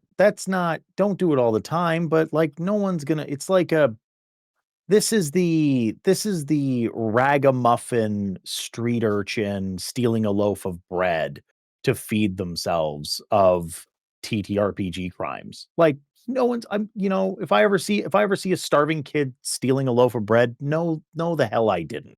So like it's gonna I don't think it's that bad, You didn't get caught. I'm not snitching on you. Don't make a habit out of it, If you steal one loaf of bread, who cares? If you rob the bakery at gunpoint, a little different. I think we're within the realm of it's okay. Yeah, I'm kind of with you guys there. Being a player I'm like 80% of the time a GM. So if I ever fudge rolls, because I did and I probably will again, it's only to kind of keep the momentum going of me rolling lower than I actually did. Because sometimes that 19, that natural 20 is fucking insane with that +9 that I have on that stat block, looking at me like, yes, fucking end them. It's like, okay, no. You're going back to the fucking closet. Chill out. Yeah, sometimes as a GM, you have to do that. As a player, that's a very that's a very thin line there. There's it's a little bit more of teetering on that situation. On that, how should I say this? Teetering on how honest and genuine you are as a person as well as a player, because as a GM, fudging dice rolls is part of your job, because you need to get the story from one place to another, as well as have that story be impactful to the players in a way that they enjoy themselves, they have fun, and their characters have developments inside the story. If you need to fudge dice rolls for that because you're the big kahuna, you're the big god, you're the one that decides what happens, so be it. If you're a player, you're basically kind of it's a little bit of a I don't want to say a slippery slope, but it's tricky. If you just did it once to feel better, that's fine. That's fine, especially if it didn't impact. If it wasn't like a major role, like that would be a confession. And yes, you probably can't sleep at night. If it's just like, dude, I'm fucking tired of rolling below an 8. I just want to hit and feel useful and actually like not be made fun of by the party. Like, yeah, dude, this dude didn't hit once. Like, sometimes you just wanna be on the same playing field, on the same level as your party, even if there's no competition. It's always gonna feel like that's one way or another, especially if there's combat. So you want to be useful, you want to contribute. One fudged roll that just makes you feel better and makes you feel useful, that's fine. Especially if you're trying to help the party and like be part of it. Again, it's good. 72 hours community service. Right on the board 100 times. Don't fudge your rolls. I don't know. Like it's chill. Like go to the week's detention. Agree. It's not that bad. It's not that bad. Just don't make a habit out of it. Like it was said before. Just don't make a habit out of it. Like once here and there when you're in the gutter, it's fine. All right. Okay, magical number. Let's go to confession number 13. Let's see Let's how hope that this everyone goes. rolled a 14. Honestly, Roll the 9. 1. 2. That's a 19 for me. Let's see. Confession. Actually, no. So sorry. We had a little technical issue here. So Trengo, you have to roll with advantage. Okay, let's go. 10. 10. I rolled a 19. You read it. Let's go. So, confession number 13. Sometimes I dissociate from the session and end up missing certain things others say that my character could have reacted to. It happens. Sometimes if you're feeling more tired, more low, if you're not like 100% there, you are probably having a bad day, or you are just like with like your thoughts in the clouds. To be honest, as a GM, I usually can see when my players are a little bit distracted, and I try to find also like smart ways to try to wake up the party. Like, hey, look here. Are you attention? Nice. Okay, let's go. But it all depends. Like, if Markiplier meme, jingle, jingle, jingle. yeah. Now, like, if that happens 90% of the time during the session, that's annoying. But if that happens like once or twice, because like it doesn't affect only you, affects you, the other players, the GM, the whole flow of the session. So yeah, keep an eye on that. Try to drink a coffee. Like try to find ways to try stay a little bit more aware what is happening on the storyline, on the session. And yeah, like again, we are all humans here, so we are having a fun time with our friends. We are around the table. Just don't stay the whole session on the phone or like scrolling on like Instagram or TikTok, because one thing it's dissociating, the other thing it's being like low-key distracted. So yeah. Yeah, I absolutely agree. It is, again, kind of taking from the last one. Don't make a habit out of it, guys. But yeah, Danielle, Aaron, what do you guys have to add? If that thing is recurrent, just speak with the players, speak with the GM, and manage expectations. Maybe the game session, the theme, the campaign, the story is not calling, is not interesting to you anymore. So see what happens. See what you can do to keep it engaging. If no option is interesting or available or whatnot, hey, change the game, change the setting. Maybe the player in question can change the seats with the GM. I don't know. Change it up, make it interesting. Honestly, changing seats is actually a pretty good idea, yeah. Aaron. Yeah, this happens. This happens intermittently. If this is just something that happens from time to time, yeah, whatever. Everybody gets distracted. You're there to have a good time, you know. If you put it in the context of like an actual play production or something like that, lock in. Like, you know, that's a little bit more of a sin. You know, people are taking a lot more time a day, putting a lot more effort into these things. Like, you know, there's production and there's marketing and there's so many things that go into that lock in. If you're in an AP, you know, get off your phone, pay attention, do the thing. You're sitting around with your friends, you're just having a good time and, you know, whatever. And there's something your character could have reacted to. You can take that as a lesson.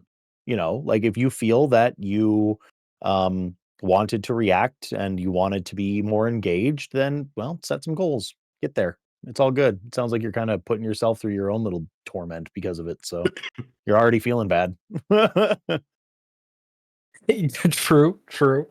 Yeah, again, couldn't have said it any better. Lock the fuck in if you're doing this with an audience. If it's a live play, if it's a live, like in person or digital, lock the fuck in, even if you're not expecting an audience, or even if you don't have one, lock the fuck in regardless. You're doing a production, you're expecting some pairs of eyes to fall on your story. So if it's a house game, all fine and dandy, people get tired, that's whatever. Now, if you're just a person that has a bad habit of dissociating, you're on your phone by habit. If you're not doing something, if you're not part of this of the immediate story, in the immediate role play, and there's like a POV like on another player in the party, and you're not part of that scene, you can relax, but you have to lock the fuck in regardless. You cannot just, it doesn't have anything to do with me, so I'm just going to tune everything out. If you have a habit of doing that, even if it's not on purpose, you just kind of like, oh, I can chill out now.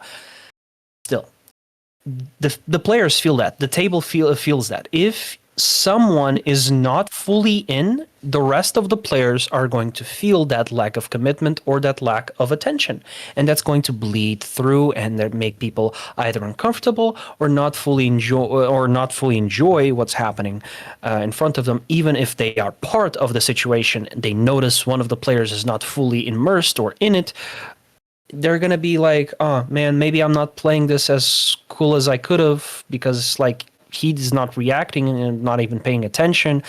And then there's the big one, the DM.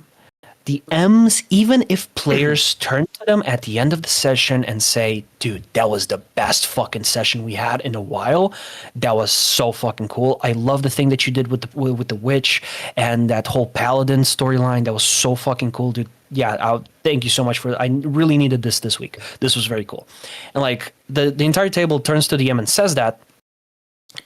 A week later, the DM is still going to be like, oh man, they just said it because they wanted to say it. Like, they hated it. They're like, they didn't enjoy it as much as they said. Like, there's gonna be that little fucking worm inside of the GM's head saying like, you're not good enough, or this wasn't as interesting.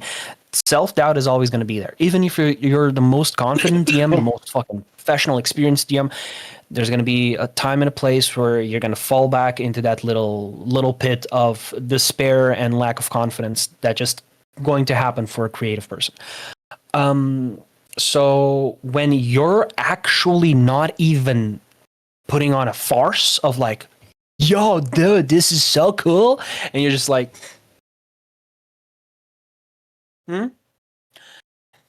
this fucking shattered. No heart, no soul. Everything's black and white. I'm in a Sin City movie, but no color accents are present. I'm dead. They're not enjoying that. One player is not enjoying it. I'm feeling devastated, and now I feel like I need to make this more interesting. And then you end up muddying the story because you're just trying to have a shock factor to pull that player in. So. Be respectful of the table if this is a recurring habit and it's like one of those situations where like, okay, I'm not in here, I can just zone out a little bit, or I can like relax, and then you end up zoning out. Try to, kind of pull yourself a little bit together. You can relax, maybe like scroll a couple messages on the phone if there's like any like important conversations happening off table, that's fine. But like, that being said, just try to find a way to keep yourself in game as well and not let that bleed out into the rest of the table, because inactions have reactions and consequences as well. It's, that's going to happen. So, if it's like a 1-time, 2-time thing, dude, it's fine. You're tired. It happens. If this happens every other third session, lock in. Jingle, jingle, jingle. All right. Let's go to confession number 14. We have 6 confessions left. Let's see what these 6 have in store for us. All right. Confession number 14. Roll for initiative. The D6. Just 2. Honest, I rolled an 8, so I don't think so. 10. 2. I still got to 2. All right. Aaron, go ahead. Ooh. This is, yeah. All right. Confession 14 reads that I cause chaos for the hell of it sometimes. Oh. Come here. Come here. Come here right now. Jail. So, and I'm going to explain why. You cannot come in. These are supposed to be confessions. These are things that you're supposed to be guilty for. I'm going off of that assumption from this point on, because we could ask for context all day. We're not getting it. I'm going off of the assumption that these things are confessions. You stop it. Do not come to a table where people are buying in to a story where, you know, you're wanting gravity and drama and romance and danger and you know, all of these different amazing things from an epic or, you know, a low fantasy setting. Whatever you're doing, everyone at the table is showing up to give their most.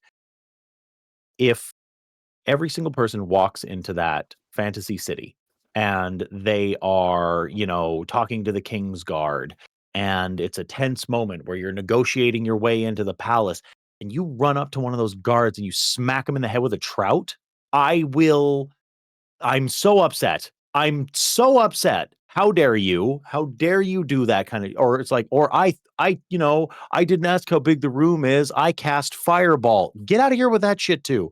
Get out of here. We're done. You're done. Go to jail.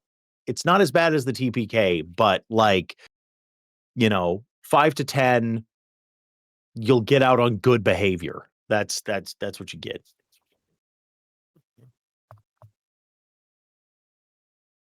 Dude, honestly, I have a qualm with this, so I'm gonna leave my comment for last. So Daniel Trengo, take it away.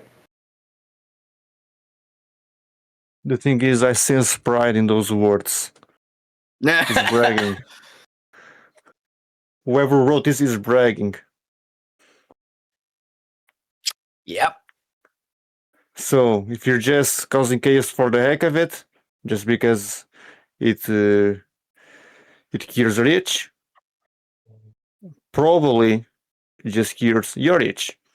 The rest of the party needs to deal with whatever hell you're causing, and you're just laughing and probably saying that's what my character will do.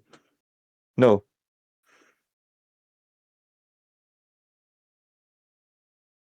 Trengo. Players sometimes like to be jesters or like to be like Loki the devil. And I have a specific, like, I have a mixed opinion about like chaos. It's like, it's not how you make chaos, it's like, how are you trying to destroy the fun of the others in certain situations? I can say this because I was already like a few years ago. I had, as a player, I was on a campaign that I actually exit because I was not having fun because of one of the players.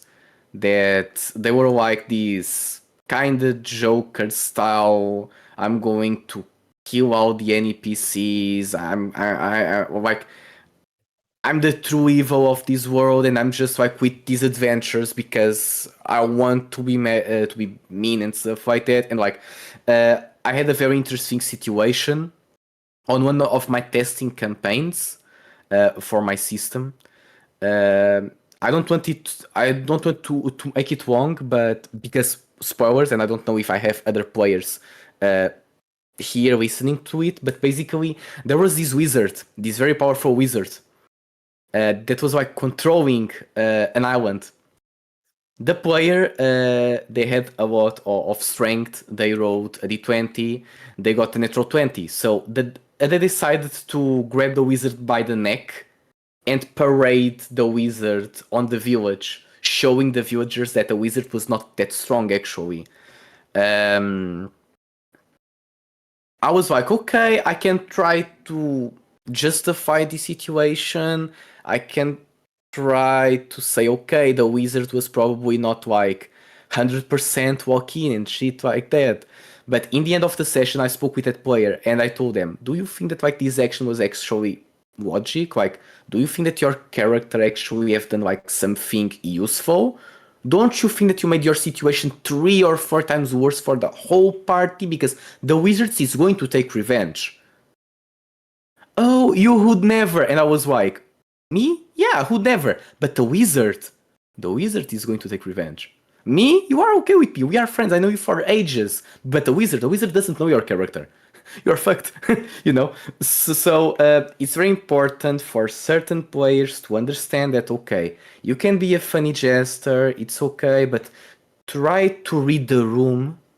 Try to understand if your fun is fun for everyone or like if you have a very strange sense of humor. It's very important for the people that are here in this live stream listening this or that are going to listen this in the future. Try to think about that. Okay, you can be like Joker, you can be like any crazy fictional character type stuff, but hey, try to think about all the others and especially about the game master, about the GM, okay? Again, even though we are all humans and we do mistakes, that person over there already had like hours of prepping, okay? So think about that just a bit, just a tiny bit, you know? It's all I have to say. Yeah, and jail. For me, it's jail. Think about what you have done. If all else fails, you can always play Skyrim. Oh, there you go. Exactly. There you go. There you go. Dudes, that is exactly, yes. I have If you picking up the example from Trengo, if you want to be the evil bad guy that wants to doom all the land and quoting Trengo, just needs to deal with these adventurers that for some reason are following him or whatever. If that's the story you want to tell, you alone want to tell that story, go play Skyrim. Mod it, whatever. Write a book, I don't know. exactly what I have. I have a very big qualm with this because it's been a whole thing with the TTRPG community as a whole, but also in general of like, oh, I'm such a chaos agent. Ha ha ha! I do things for fun or because I want to. You are an inconvenience, and I'm not going to be saying this lightly. I have a biggest qualm with this because the popularization of chaos and being a chaos agent is one of the worst things that can happen to a community. And it sounds like I'm exaggerating personally, but sure. But in my eyes, chaos is, or chaos, doing chaos or being a chaos agent is highly, highly not fun. It's just it's what I'm so pissed about this because I'm literally forgetting the most keyword, like the keywords that I need to use to describe what I feel about this, because it's corny. It's corny as hell. I don't like it. You're mostly playing for yourself. There's no actual substantial reasoning or like just decision making behind what you do.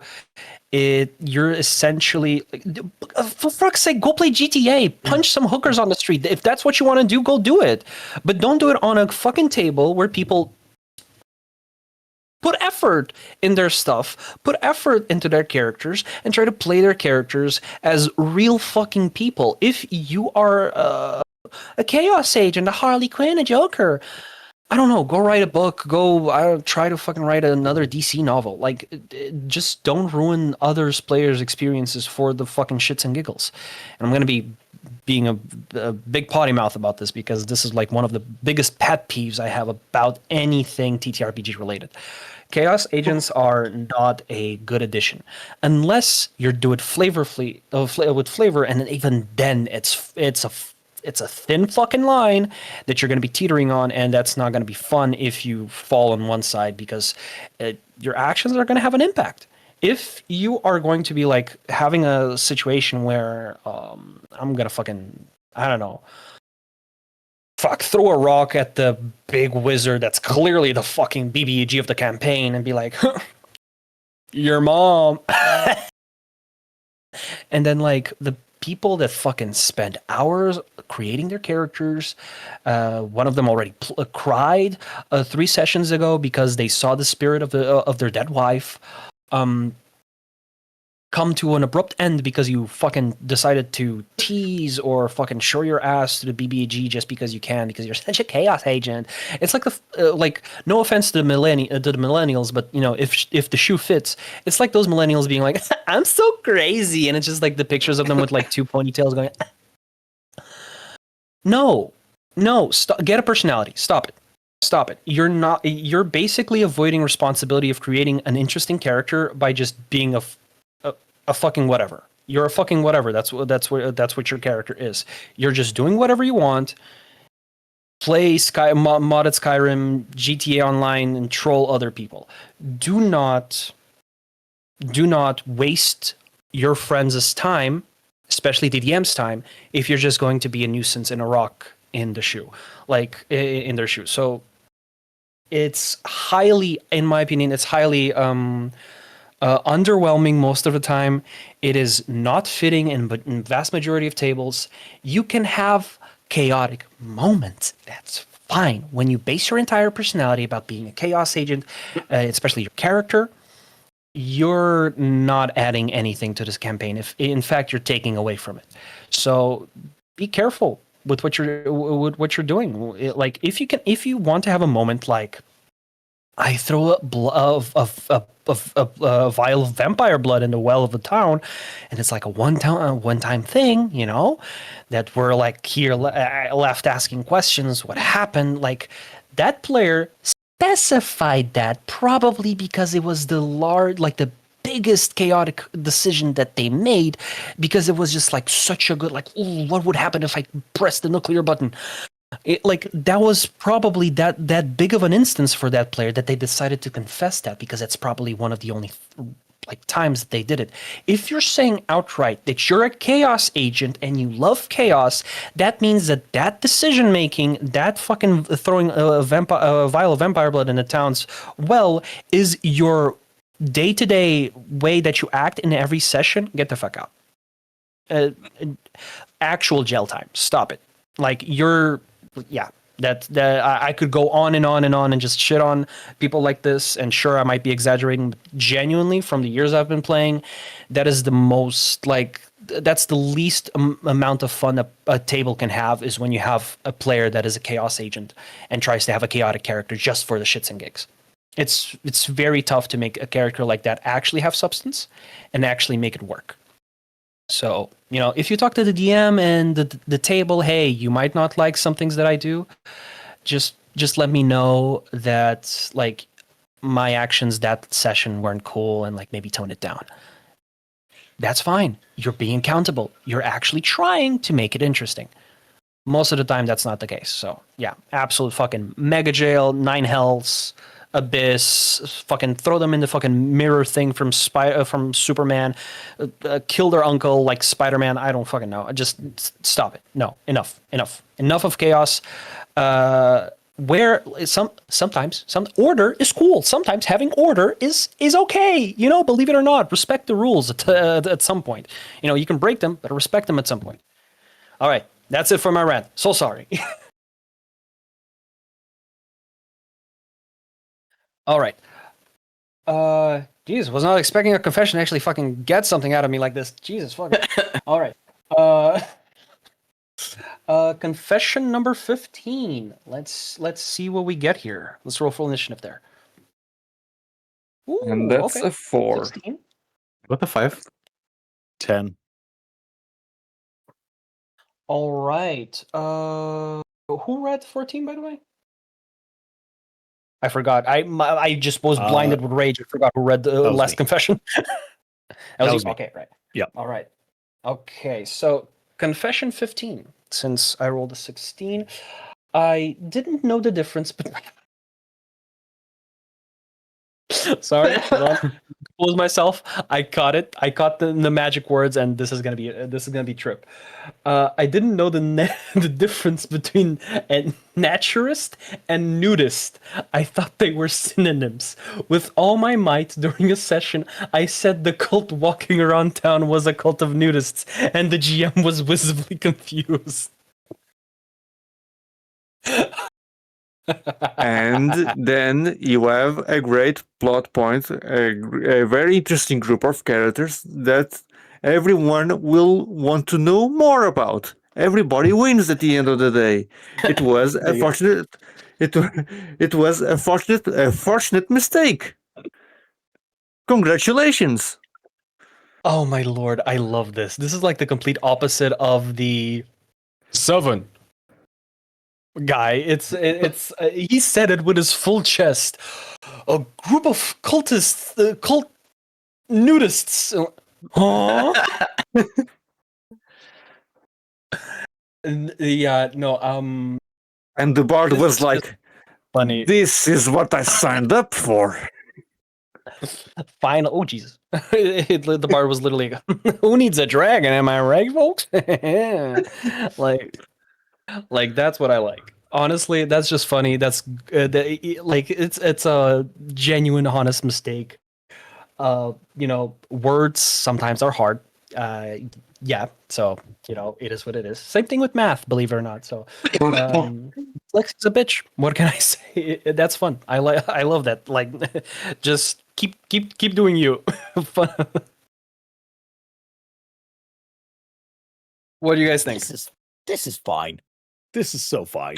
It's okay. Like you're allowed to not know difference between words. That's all right. Like if everybody got a good laugh out of it, that's totally fine. I mean, as long as you didn't insist after the fact. No, that's what I meant. Like then you're good. Like it's okay. You don't need to know the definition of all things. You can get words wrong. You're good. Forgiven. Totally forgiven. Yeah, absolutely. Trengo, Daniel. Hey, I approve. It was an happy mistake. There is a hook for a great plot point. Everyone will want to know more about the cult of nudists, why they present themselves the way they do, what kind of god do they worship, what do they do during their activities and their free time. I don't know. One thing is for sure. What once was the main quest will now become a side quest. Honestly, Yeah. honestly. All right. Trengo, anything to add? No, like stuff happens, just like you said, words are tough. There was a moment where I met someone and I said that I was a dungeon master. The person was very seriously looking at me, and I was like, "Yeah, I love being a dungeon master. You don't know how amazing it is." And they were like very quiet, and they were like, "Okay, so where do you work?" And I'm like, "Oh no, it's not a job. I do it for the fun." And they were like very seriously looking at me. Then like when I arrived home, I was speaking like with a few friends, and I was like, "Yeah, I don't understand why they were like so serious looking at me." And one of my friends, a very intelligent person, like they look at me and like, "Did you? Don't you think that they thought it was like the other type of dungeon master?" And yeah, fun fact, I never saw that person again. So there's someone there that thinks that I'm indeed a dungeon master, but not for the RPGs. So yeah, it's different. It's English. It's different. People, yeah. French is also difficult. Portuguese, Italian, communication in general with humans. So yeah. That's lovely. So someone out there thinks you're a dungeon master for the first half of TT RPGs. Yeah. Yeah. So yeah. All right. Okay, let's get this going. We're almost at the end here of our list, so let's see what Confession 16 has has in store for us. That's All a right. two Okay, again. middle of the road. I got 11. 4. Hey, me and Trengo got 11, so let's go roll these. Okay, let's go roll again. Give me a second. Okay. Honestly, actually, I got since a 2. since I read this one, the Give it to last me. one, since we roll these, it's Okay, all yours. let's buddy. go. Take it Let's away. go. So, Confection 16. In the very first campaign I ever played as a brand new player, I never added my modifiers to my rolls. The campaign was monthly. It lasted 2 years. And I only realized my mistake 5 sessions before the finale. Suddenly everything made sense. Why I missed so often. Why every roll felt like a struggle. I'm with you.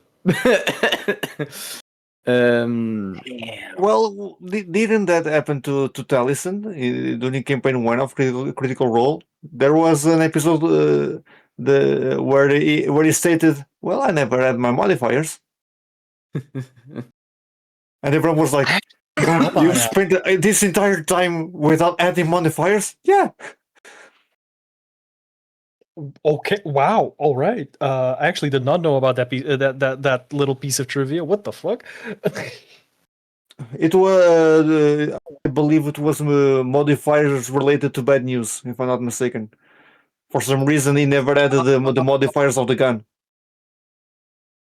Yeah. Okay. Yeah. I mean, with that entire whole like, because they went from Pathfinder to D&D, so probably a lot of like things got lost in translation. Like forgetting like a modifier or two is fine. Like, but for a new player, dude, what Trengo said, I feel you, dude. I as a DM when I was trying to learn, like as Hey, as come a new here, player, come it's here, fine. hug. Okay. Just hugs and kisses. Like, dude, as a player, that's fine. When you're a DM and you have to learn the system and then teach it to your players, and you then teach them the wrong way, that hurts even more. And I've been there. That's exactly my like first experience. I had exactly with modifiers. That was like I was like, yeah, you add proficiency to your damage rolls, of course, right? And like later on, I like, actually streamlined it. Like, nope, just to hit damage. No.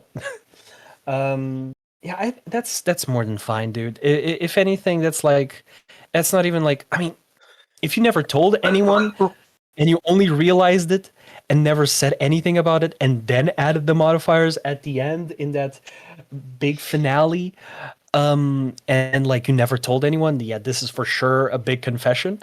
But it's a confession where you basically kind of like it's an honest confession. You didn't hurt anyone, if not your character or yourself. I mean, depends. If you were trying to save someone and they died because you didn't add a modifier and that could have helped, shit happens.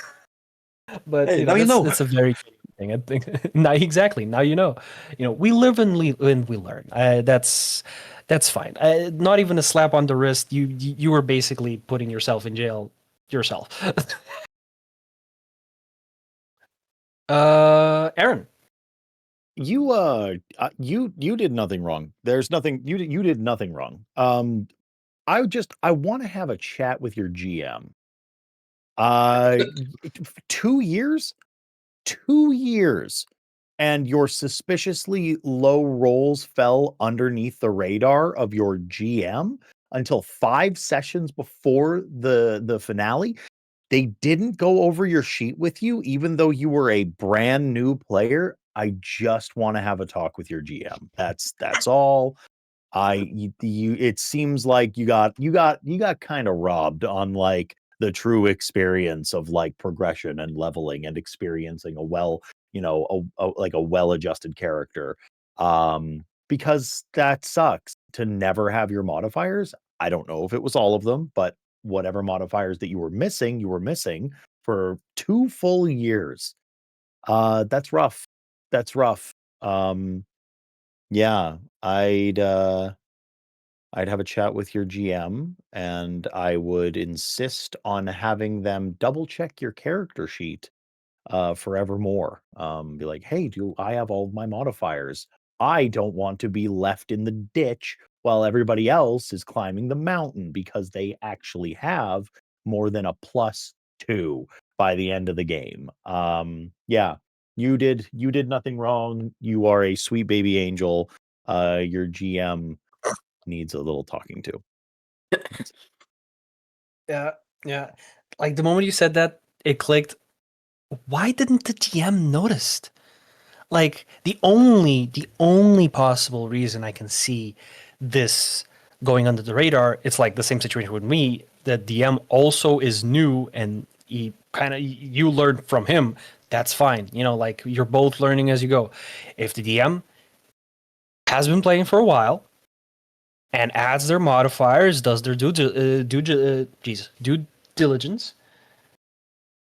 Because, like, if you had low rolls, chances are you had a 2 Yeah, at low some rolls point. forever. Yeah, even with a 2 or a 3 at level 1, dude, you're gonna get a fucking bonus. You're gonna get a modifier. Yeah. Chances are you're gonna get at least a +2 somewhere, somehow. You're gonna get a +2 or a +1 in one of your skill checks, whatever it is. And especially when you level up, your DM not noticing that you rolled a 2 somehow on your highest stat, that's weird. Either your GM is playing like the other player that's not paying any attention and is dissociating. And it's like, oh, dude, sucks. That was a low roll. So, yeah, like the goblin eats your ankle. So, like, if that's the case, like, dude, lock the fuck in. But if it's like a new DM, like, you know, you live and you learn. Same thing. All right, damn, I kind of feel bad. Jesus, snubbed of so many cool moments. Gee, that That's sucks. rough. That sucks. That's rough. That is Very really. rough. But the fact, I mean, kudos to them. The fact that they never fudged rolls. Hey, potential. All right. Let's see. Confession number 17. 17. All right. Let's roll for initiative. And that's a Oh. 4. 19. Or 12. That is a 19 for me as well. Ooh. Rollies. Rollies. Not one. 10. Yeah, you go ahead. As Esnick, your wish has been granted. You manifested this. All right. Confession 17. If a fight is described as I attack, you hit, I do 23 damage. Okay, next person. It's me. I attack, you miss. Next person, etc. I will be mentally checked out and thinking about, I need a description for combat, thinking about other things. I need a description for combat to be interesting to me. Honestly, based. I'm with you. Like, no slap on the wrist, no nothing. You're kind of like, that's a little like level of petty that like I support sometimes, where like combat is one of the biggest problems that most TTRPGs have, especially D&D. It's probably the one that suffers the most from it. And combat being like dragging out, being boring, yada yada yada yada, and you're going at it with the old, you know, AD&D second edition, first edition way of like, I roll big number, not big enough, you next roll. Like that's just I would go be a fucking accountant. No, like if you're playing a fantasy game, a role-playing game, just, you know, add a little bit of pizzazz to it. Oh, he ducks, you missed. Just adding that little bit of a, you know, he parries with his shield. Like you don't have to go full Matthew Mercer on it or Brandon Sanderson style of descriptions. Just add a little bit of something. So I stand by this player, honestly. I like it when DMs put in effort and actually try to paint a picture because they're also telling the story. and if not, they're one of the biggest catalysts. Not catalysts, sorry. Catalysts are the players in this case, but they're one of the biggest pillars of the story. So seeing how they see the world and see how and tell you basically how the world moves around you, considering how you act. That's just cherry on top. That makes the experience better. It's more enjoyable for the players. Now, if your entire party is meat grinder, find another group. Like, it's fine. Everyone has their play styles. If your entire party, including the DM or GM, just likes going for like a whole meat grinder situation, and they're like, "Oh yeah, dude, I rolled so high. Nice. Okay, I dealt 47 damage. Cool. Okay, boom. Next, on to the next person." Like, they just like it. That's fine. If that's the entire party, that's the entire group, and your needs aren't being met, either talk to the DM, to the GM, like on the side or with the party itself, because from the descriptions, the party members are also saying the same thing and playing it the same way the DM is playing. Talk to the group, say like, "Hey guys, I would really enjoy if like some pizzazz, some description, some cool descriptions, some effort would be put into these situations, into combat. Otherwise, maybe that table is just not for you, and that's fine. That's fine. If those are your only friends, that makes it harder. But sometimes it's a little bit easier to let it go and try to find a new table. If not online, there's a lot of resources for you to use. You don't have to pay all the time. There's great paid resources where you can find a great DM, a great group, and whatnot. But yeah, sometimes you just gotta see what's out there. Maybe not every table is gonna be for you, so maybe that might be the case, and you just didn't have the best luck on finding the table that checks all your boxes. So yeah, or just have a conversation and it's all fixed, good and dandy at the end. So it depends highly. I'd say I'm with you, dude. So what do you guys think? I'm just gonna say that if you're going to streamline combat to the point of it just being input and output, go play a video game. Final Fantasy is right there for you. Yeah, I was also trying to say something very similar to that. Okay, it can be turn-based, but come on, say something more. Like, I know that there are players, especially when people are starting, they feel a little bit more shy, they don't know how to actually roleplay, they have that fear of trying to take risks. That's totally fine. For example, me as a GM, what I usually do, it's that like, if I know that a player is a little bit more shy, I try to say, "Oh, okay, you attack. Okay, so yeah, indeed, you have grabbed your sword. You have like a mortal in front of the enemy and you slashed him. Okay, let's go, next person." But I'm also expecting the other players with slightly more experience to also try to help the flow and help that player try to go out of the shell. Doing situations like this that, okay, I attack, next, I dodge, yes. Oh my god, I took damage. Oh, okay, next. It looks like a factory. It's a pipeline. It's not cool. And it's not in combat.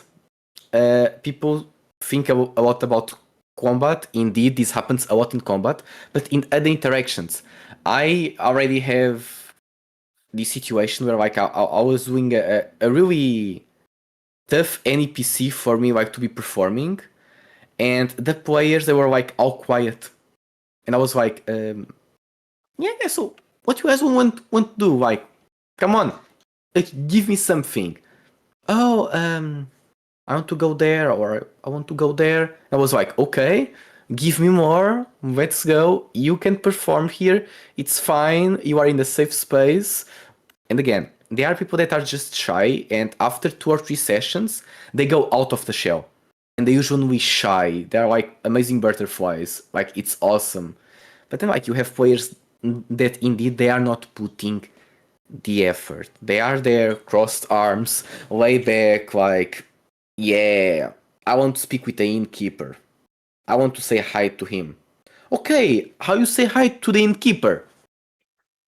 I just say hi, like, yo, what's up? And like, that sometimes that can kill a mood, that can, like, imagine it like I'm preparing a whole amazing interaction with that NPC or with that, for example, I don't want to be speaking a lot about my system here, but A Viagem em Busca do Lake Valley was built to be more narrative and more like roleplay wise. So all the characters, all the situations, it's very theatrical. It looks like a movie or an anime. Like things are happening. Characters laugh with strange laughters like fucking One Piece, And I always try to say, hey guys, you also can be goofy. Go out of the shell, like shine. If you cannot do that in other systems or with other dungeon masters, because unfortunately I have met quite a few dungeon masters that they are like as simple as quick as possible. It's the best. I have other things to do, and I'm like, okay, so why do you like to be a dungeon master? So yeah, yeah, like description in like just like it's important if you're reading a fiction book like Lord of the Rings, Harry Potter, wherever descriptions are important. It's also important on like TTRPGs in general, in everything. So yeah, it's all I have to say, like genuinely. Honestly, yeah, you knock it out of the park there. Yeah. Aaron. It's you get to decide what your barrier to entry is. You get to decide that. If you need X, Y, and Z to have fun, that should happen in session 0. You should have that discussion before anything else goes on. Hey, folks, I need to have a little bit more of interaction for the combat when in the games that I play, or else I am gonna lose interest, especially in a super combat heavy game. Like this might not be so much of an issue in a game like Blades in the Dark or like anything powered by the apocalypse, kids on bikes, like any of those systems, like you might not run into this. But if you're playing like a war game simulator sort of thing, like Dungeons and Dragons or Shadowrun or Cyberpunk or et cetera, where like it's turn by turn combat, yada yada. If you need a little bit more description, like my blade slips between the pieces of his armor and the blood gouts and all this, like, that's fine. That's totally fine. You've done no wrong. You get to decide what's fun for you. Nobody can tell you otherwise. And if anyone's ever given you a hard time about that, tell them they suck. Tell them that they're sucky, that they're a sucky person. You suck. That's it. Yeah, what all of them said. Just kind of to add a little footnote here, because our own our own HR Joe said that she feels called out. Like they feel like they're the player that rushes combat because it takes 5 business days for it to be her turn. So it's fine to try and actually speed through combat, but you can still do it in a way that you can Have that conversation. Have that conversation. Be like, hey, okay, so we're gonna speed through combat. It's like, oh, okay, cool. I would like, and then as the GM, you can be like, okay, cool. We're gonna keep this light. We're gonna keep it easy breezy. I don't think you're adding like an insane amount to the runtime of a combat by saying like, I want a one sentence description of what you did. My sword clashes against their armor and sparks fly as the blade tip digs into the ground. Like, boom, that's it. Like, that's all you got to do. Or Yeah, like my and footwork and is it's this, already this. enough. That's it. Yeah, that's Yeah. already like that's already like getting that story element, that roleplay element that the players that are more roleplay heavy enjoy, and they might not enjoy combat as much because of that. Then pull what you like into the combat. If you're trying to speed it through, don't go for the I roll, I hit, I miss, this much damage. Okay, cool. Let's get it going. I need to go back into the roleplay that I really like. Pull the roleplay into it. Like, I do this with my book. I open it up. The sigil's low, and all of a sudden they burst from the pages, and the pages start flying, and I cast Guiding Bolt. Boom. a phrase description roll for a hit. Okay, that's an 18. I hit. Awesome. Boom, boom, boom. And then goes back to another person. That's already a memorable moment. That's fine. Like that's all I remember like Oh my 2 years god. ago. Yeah, Joe, years if ago. you're waiting an hour and 20 minutes for your turn, that's a conversation to have with the table. That's crazy. Unless you have like That's an a whole other 11 thing. person that's a whole other thing. Yeah. I'm sorry you got to go through that. I would be like, "Hey guys, so cool. If we're doing this, here's my character sheet. Try not to get me killed. I'll be back when the combat's over." I'm fucking going. I'm going to have a nap, go a snack, and to play smoke a a game. cigarette. Yeah, I'm gonna go smoke a cigarette, go back to the 7-Eleven. You guys need anything? Like, yeah. Like, to be fair, and like, should probably saying that because we in my table had that, but that was like a late night situation, and it wasn't. It's a relatively small table, but it's like high level combat, and I believe we discussed this in the other conversation, the other talks episode that we had with homebrew versus published content. And like high level situations are like very crunchy. There's a lot of things going on, so especially like in those moments, it's very hard. Props to Ari though, that even though he's the one that probably busts my balls more with the whole mechanical side of it, he's still fucking goated for trying to add the flair of like I twirl my halberd and the flames come out and then the fucking spectral arms like he's trying to make the mechanical side not boring and go through it. So yeah. Also very important, I did notice this. Just thank you so much for the raid, guys. Thank you so much. We're getting blessed left and right this live. But yeah, no, absolutely. So it's just a question to talk to your table, see what's the best outcome there. Let's see. We're almost at the final stretch here. We have 3 more to go. Let's see. Oh, hold on. I'm usually very quick on my turns because of it, and Alex knows I've been trying to unlearn it because I'm very self-aware and afraid to take 20 minutes on a turn. Again, same thing. It's fine. You're trying to get back to the story, which is why you're there for in the first place. But sometimes try to pull the story back into it. Like I did a moment in like a campaign DM'd by Ari like a year and a half ago, 2 years ago, and I still remember a random combat moment because I fucking did a description, one phrase description, and I loved what I came up with. I was like, yeah, that was a cool moment. Did I hit? I don't think so. Was it cool? Fuck yeah. Like that's what matters at the end of the day. It's not the numbers, it's the descriptions, the words. No, Ari, it was the lightning bolt from the book. The warp bolt, that's something else. All right. Confession number 18. Ooh. All right. Let's see who goes for this one. All right, that's a Or again. 13. I got 9. 9. 4. All right. Danielle, you take it away. I'm blessing you with this one. A blessing from the Lord indeed. So 18. So I opened the monster stat blocks to make better decisions in combat. In published campaigns, I open the campaign and internally, just for myself, I judge the game master if he does something off script. Hold on, Well, what?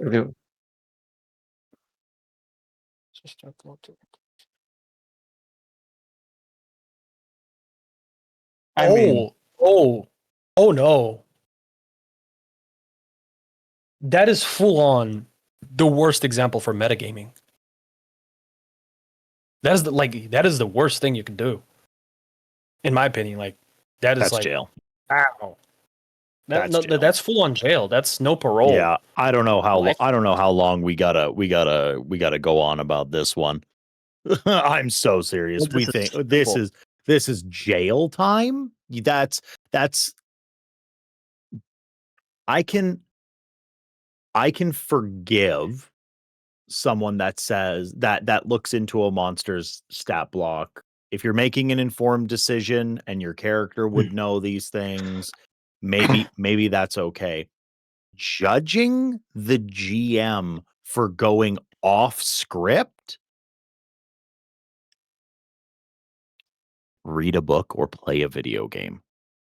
You are getting your with a own. group of friends and you are doing a big improvisational game. If you have a problem with them going even remotely off of the module, then I'm so sorry. You can literally just read a book. It's gonna be the same thing every time.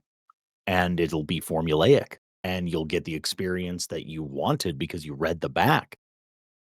Don't do this. Don't do this. Don't do this.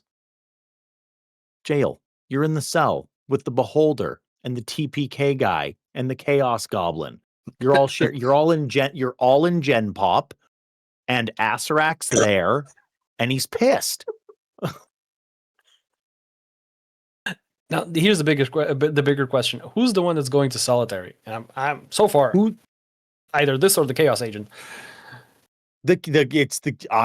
You ranted about the chaos agent, and I'm right there with you. They go to solitary. If anyone here is going to solitary, they gotta go. I'm sorry. Yes, yeah, no, I absolutely agree. Especially because there's no one else to fucking react to their chaotic antics. No, I mean, yeah, I think Daniel's like just facial expressions said everything. He didn't even utter words, just like pure disgust. I mean, the first thing that comes to mind is just that quote from Darth Vader. When I don't remember who it was. That was like, "Oh, you altered the deal," and pray I don't alter it in any further. Yeah. Yeah. Oh, Joe put it in the best way possible. Chaos agent and railroad lord. That's crazy. Oof. That's yeah. No, Trengo, anything to add to this cell of criminals? All I have to say is that, like, especially as someone that like does some virtual reality events on like RP based games, metagaming is always awful. Like, don't do it. You are like destroying the fun out of people. There's no winning here. You know, you are not going to win the Nobel Prize of like TTRPGs, and like. I don't want to be mean. Like, I don't want to be mean to anyone here, but like, no, we don't judge the game masters. We don't judge the players. TTRPGs, tabletop role-playing games, are games for role-playing, for having fun, for exploration of narratives that are able to inspire us. And sometimes there are many campaigns out there in the world that the stories are even better than some crazy fantasy books or sci-fi books that you have on shelves in like bookshops.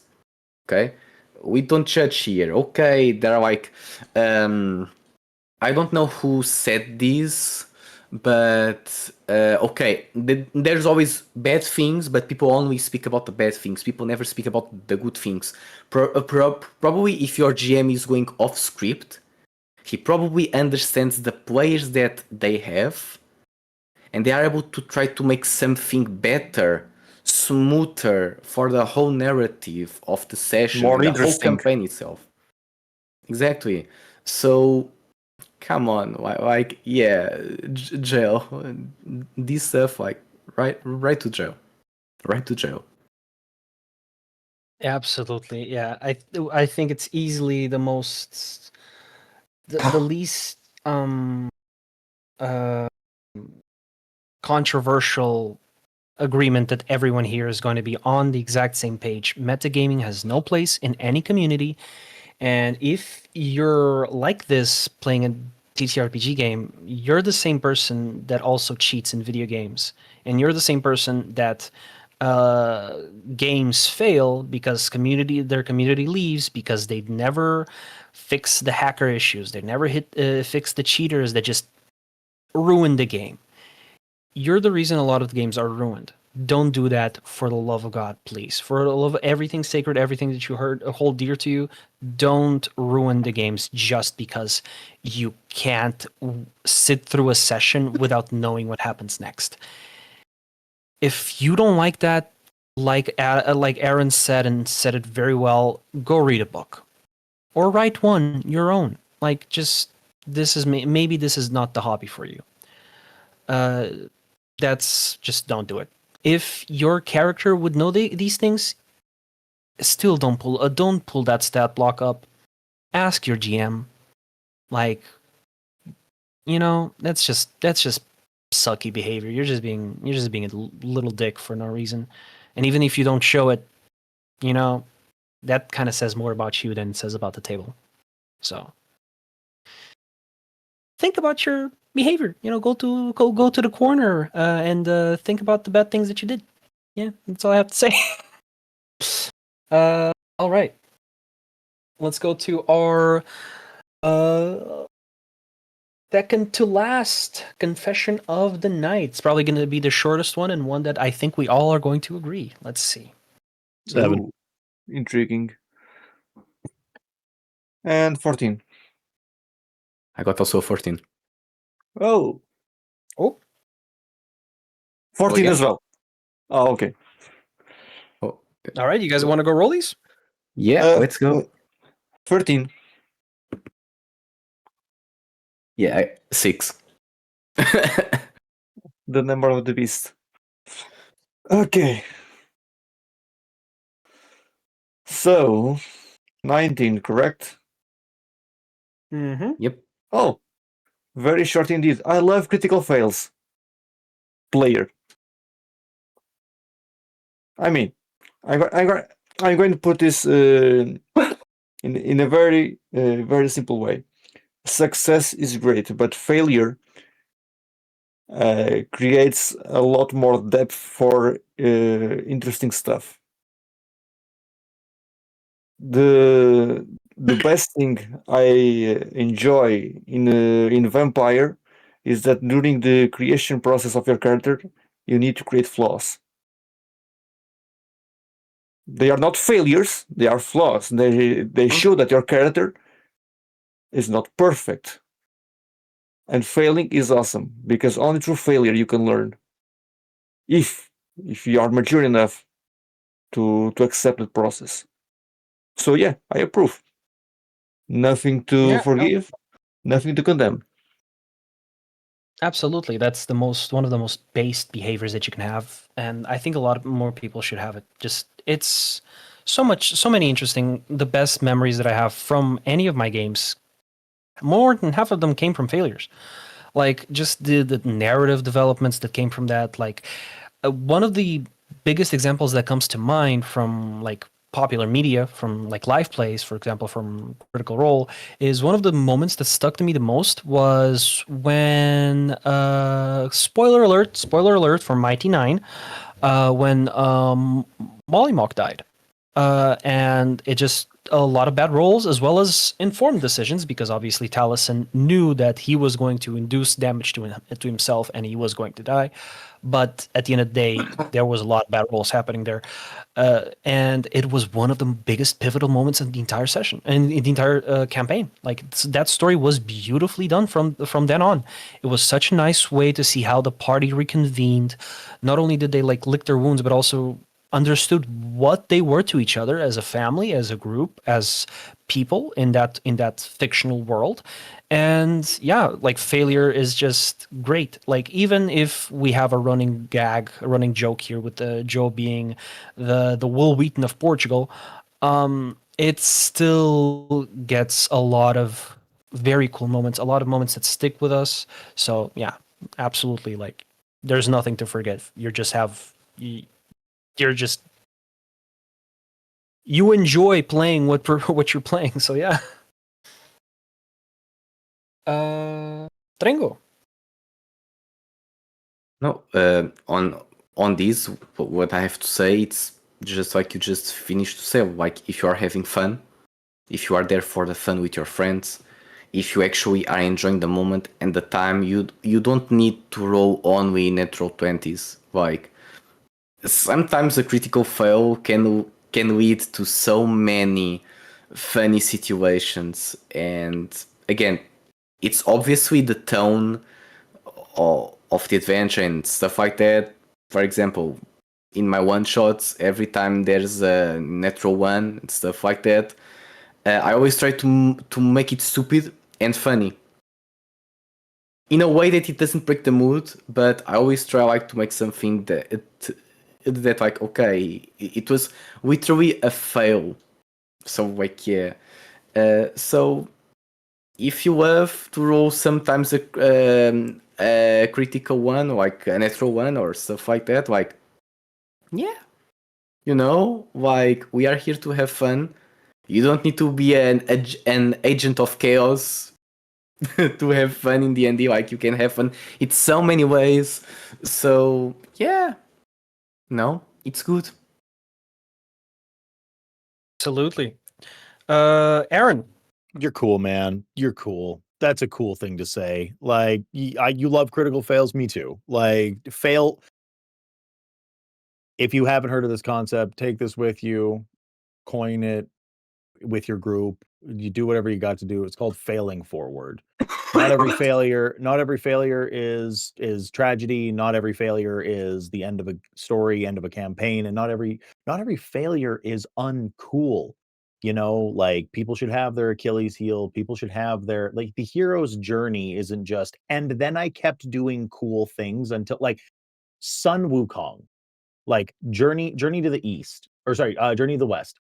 Like, that story is a dude that just does cool, dope shit forever, and no one can beat him, and he's just so cool. That's a good story one time. That's a good story one time. Like, there's the one guy. If you don't have struggles in your character's lifespan, then, like, who cares? Failure's fun. Critical failure's even better. Like, sometimes things go horribly, and that's just the reality of a good tale being told. Um, you know, uh spoiler for multiple fantasy series. Like, Kaladin almost hopped into the chasm of honor. Like, Boromir dies. Like, there's so many, like, Dris Do'Urden, spent so much time in the Underdark because of, you could account all of these different things to bad roles. Um, if you wanted to equate it into a TTRPG sense. Um, Failure is cool. Struggle is cool. Your character can struggle and still be a bad motherfucker. So embrace that, push it forward, encourage your friends to leap into it with you. Absolutely. I approve Yeah, this also, message. it's stamped, approved, FDA approved, Yeah. anything approved. Yeah, absolutely. It's just also, I'm still on Edge Dancer. I'm still like, what you said. I was like, yeah. I was What keeping did it to Way of Paul say? Kings. I was keeping it to Way of Kings. I'm like, if you Okay. haven't Yeah, like, read the first half of Way of Kings, cool. That's a crazy thing that happens. Read the Stormlight Archive. it was just beautiful. Kaladin's story is just fucking Brandon Sanderson, the man you are. Love the stories. Yeah. All right. Yeah, just a little bit like a period here on this second to last confession. Being a teacher, this is one of the like, and I don't want to be a guy, oh, in my day job, but like, legitimately, this is like the corniest, most cliche, stereotypical thing I can say as a teacher, and on a role that educates, or helps educate like smaller human beings, is that embrace failure. Just do it. It's you're not going to learn anything if you keep succeeding. You're just going to be either an asshole or someone that doesn't have any drive, either or. So just it's just cool. Embrace failure. You're going to be better from it. And a last one. And honestly, I don't think we're gonna roll, because just seeing how from the average here, I'm just gonna give it either to Trengo or Danielle or whoever wants to take this. Since Danielle took this last one, Trengo. I can take the last one, okay? So we can like finish this. So confession. Final confession. So I doubt myself more, and I feel more pressure when I'm running sessions for my friends rather for strangers. I have a very important saying to say here. Like, very, very important message for this person. So, I've been loving TTRPGs since I was like pre-teenager. But I only actually started to play TTRPGs like very recently in my life. I'm only 24 and I've been starting like less than like 3 years ago, because I finally have met people here in Portugal that actually play. And when I found out that there are people that play these like in the country, it's like crazy. How many people? And when I run my one shots for strangers, it's like, yeah, people that probably I never going to see again. Then they show up like the next event and the next and the next. Anyway, but for your friends, you should never get anxious of your friends. You know, if they are actually your friends, if they care about you, if they understand the hobby, if they understand what you are doing for them, they're going to love every single bit of it. And if they don't like it, they're going just to speak with you. They are going to be brainstorming with you. They are going to give you new, better ideas. Because that's what friends do. The term of friendship is very important. And I believe, like, I'm going to put a little bit of my knowledge of social communication here. Indeed, we are living times of plasticity, liquidity. People are forgetting to be humans. People are forgetting emotions and feelings. It's true. But again, a meaningful, sincere, and genuine friendship, like, you have nothing to fear with that person. And we are speaking about TTRPGs. It's like bigger than the multiverse, like so many possibilities, so many things that like you can explore like with your friends. Like, you don't need to fear strangers, but you should never fear your friends. Like, it's my last message for today. It's very important, and like, That's I've deep. been doing no, it's true, and it's very important because I know that I have a few friends here watching this. So it's very important to say thanks to those people that like believe me, because it's important. You know, it's very important. We as humans, we are not lone wolves. We need people around us. Like, we need our friends, our care ones. And like, TTRPGs is for that. It's for you to create these moments, these memories with those people, with those specific people. We only live once in this life. So don't fear them. Don't feel the pressure. You know, they are there to have fun with you.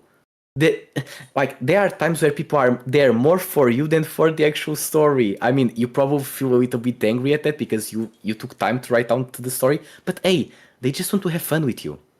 That's the most important. And with this, like, I'm going to shut down and think about it. I don't know if you are there on chat listening to this, but like, remember this, okay? Fear is natural, fear is human, but hey, you are living with friends, okay? Yeah, you don't need to care about strangers' opinions because they don't know you, but your friends, they are the actual ones that are not going to judge you, you know? If they are actually like your friends, they are going to give you feedback, yada yada yada, they are going to stick with you, and that's it. It's all I have to say. Like, it's literally just this. Dude, beautiful message. Hands off. That's exactly, yeah, absolutely. That's yeah. As someone that plays mostly with friends, but also has DM'd, I guess in a way, professionally, paid, for like strangers that I've never seen since. I completely understand. Like, you're trying to create a very like special moment. There's some pressure on you to like have that special moment with your friends. But at the end of the day, just you're there for your friends, not for you're not giving them a product. Like, sure, it's there, but ironically, that product is a byproduct of why you're there in the first place. You're there to it's just a vessel for you to have an awesome time with your friends and have those cool memories. So Literally nothing else to add. Like strangers, they're gonna come and go, so like there's no pressure there because you can just fucking do whatever. Like, oh, I sucked. Fuck it. I'm never gonna see them again. I don't care if they judge me. I was awesome.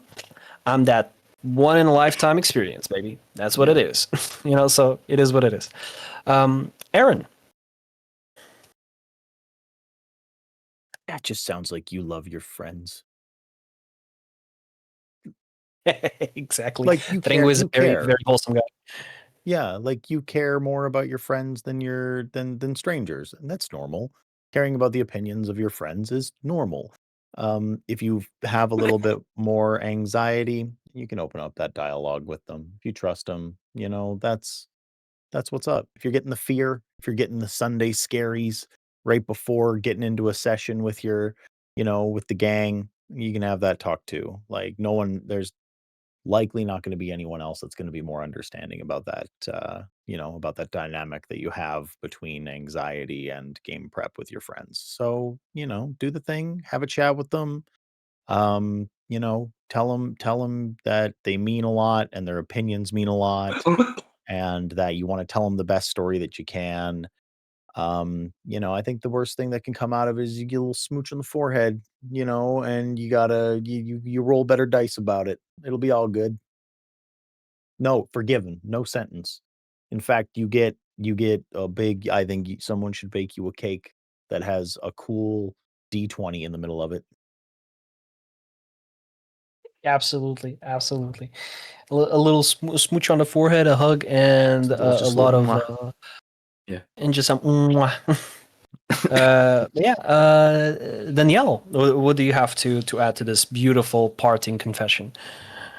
So there are a couple of things that come to mind. One of those is not necessarily a quote, but the singer from Bullet from My Valentine commented once that for him it's easier to sing for a crowd of people than to sing for his family or close friends in a close space with a handful of people. So what I'm trying to say is that through this example, I hope that the person that wrote this can find some solace knowing that they are not alone. And with this in mind, there are two quotes that I'd like to share. One is from Marcus Aurelius that states that we suffer more in our minds than in reality, and the other is from Bruce Lee, which is be like water. It is normal to be anxious, to feel scared, but we need to take control of our emotions. We need to embrace them and let them be part of us in an healthy manner. And when they appear, it is not in vain. There is a reason. And like Aaron said, if you are nervous, if you are anxious when playing with your friends, it's because you believe you have high stakes. You have a high responsibility hanging on your shoulders because they are your friends. They are people that you care about, and they care about you and the experience that you are going to provide. And as game masters, that's what we do. Even though the name master is there, we are masters of nothing. We are providing something. People come to us for a moment, for an experience, which in turn everyone is a part of. So embrace it. Embrace anxiety, embrace the fear, but learn to control them before they learn to control you. That's it. A lot of wise words here, and I hope you guys in the chat didn't just listen, but didn't just hear it, but listened to these wise people, because that was very well said. Just live your life with love and compassion in your heart, and have fun with your friends. That's what it's all about. that was a very, very lovely last confession, and even though it went on for quite a chunk of time, we managed to knock out the entire list, and there's been some doozies, some fine confessions, some less fine, and for the purposes of this statement, this is a piece of paper, okay? This is not a folding knife. Any Chaos agents out there or metagamers? Damn, dude. You're not out there. You're not out there. You're going to be rethinking your decisions. Just saying. Just saying. This is. I have a death note Fuck. around That here was not somewhere. metal. Pull it out. Pull it out. Pull it out. You know, a nice little warning, because this is not a threat. Never hurt anybody. Just think about your actions. You're not playing alone. You're playing with other people. Respect those people and their time and their enjoyment. So, yeah, just a little footnote there. But with this being said, thank you all so much for joining us tonight. Let me just add a small note to your thought, which is we are all free for our actions. We have the freedom to do what we want, what we must, what we need, but we are never free from the consequences of our actions. They will come sooner or later. There you go, exactly. Yes, and that applies to a lot of things that are, outside of the TTRPG space. So, just life in general. Don't be assholes, guys. Come on. We only have one life to live. Be nice. And one body. And one body. And one, unless I'm not going to go into the whole debate about the Siamese twins, because that's a whole situation. But that being said, thank you all so much for joining us tonight on this talk. Before we go, do our favorite guests, whatever. Do our awesome people here in this chat, in this call, want to shout out anything, any projects, any things that you guys have been working on or are working on, things that you are excited to share in the near or not so near future? Newborn Games is about to release the campaign for our next game, Silent Lake, a game of melancholic horror and beautiful darkness, which will release on BackerKit on April 13th.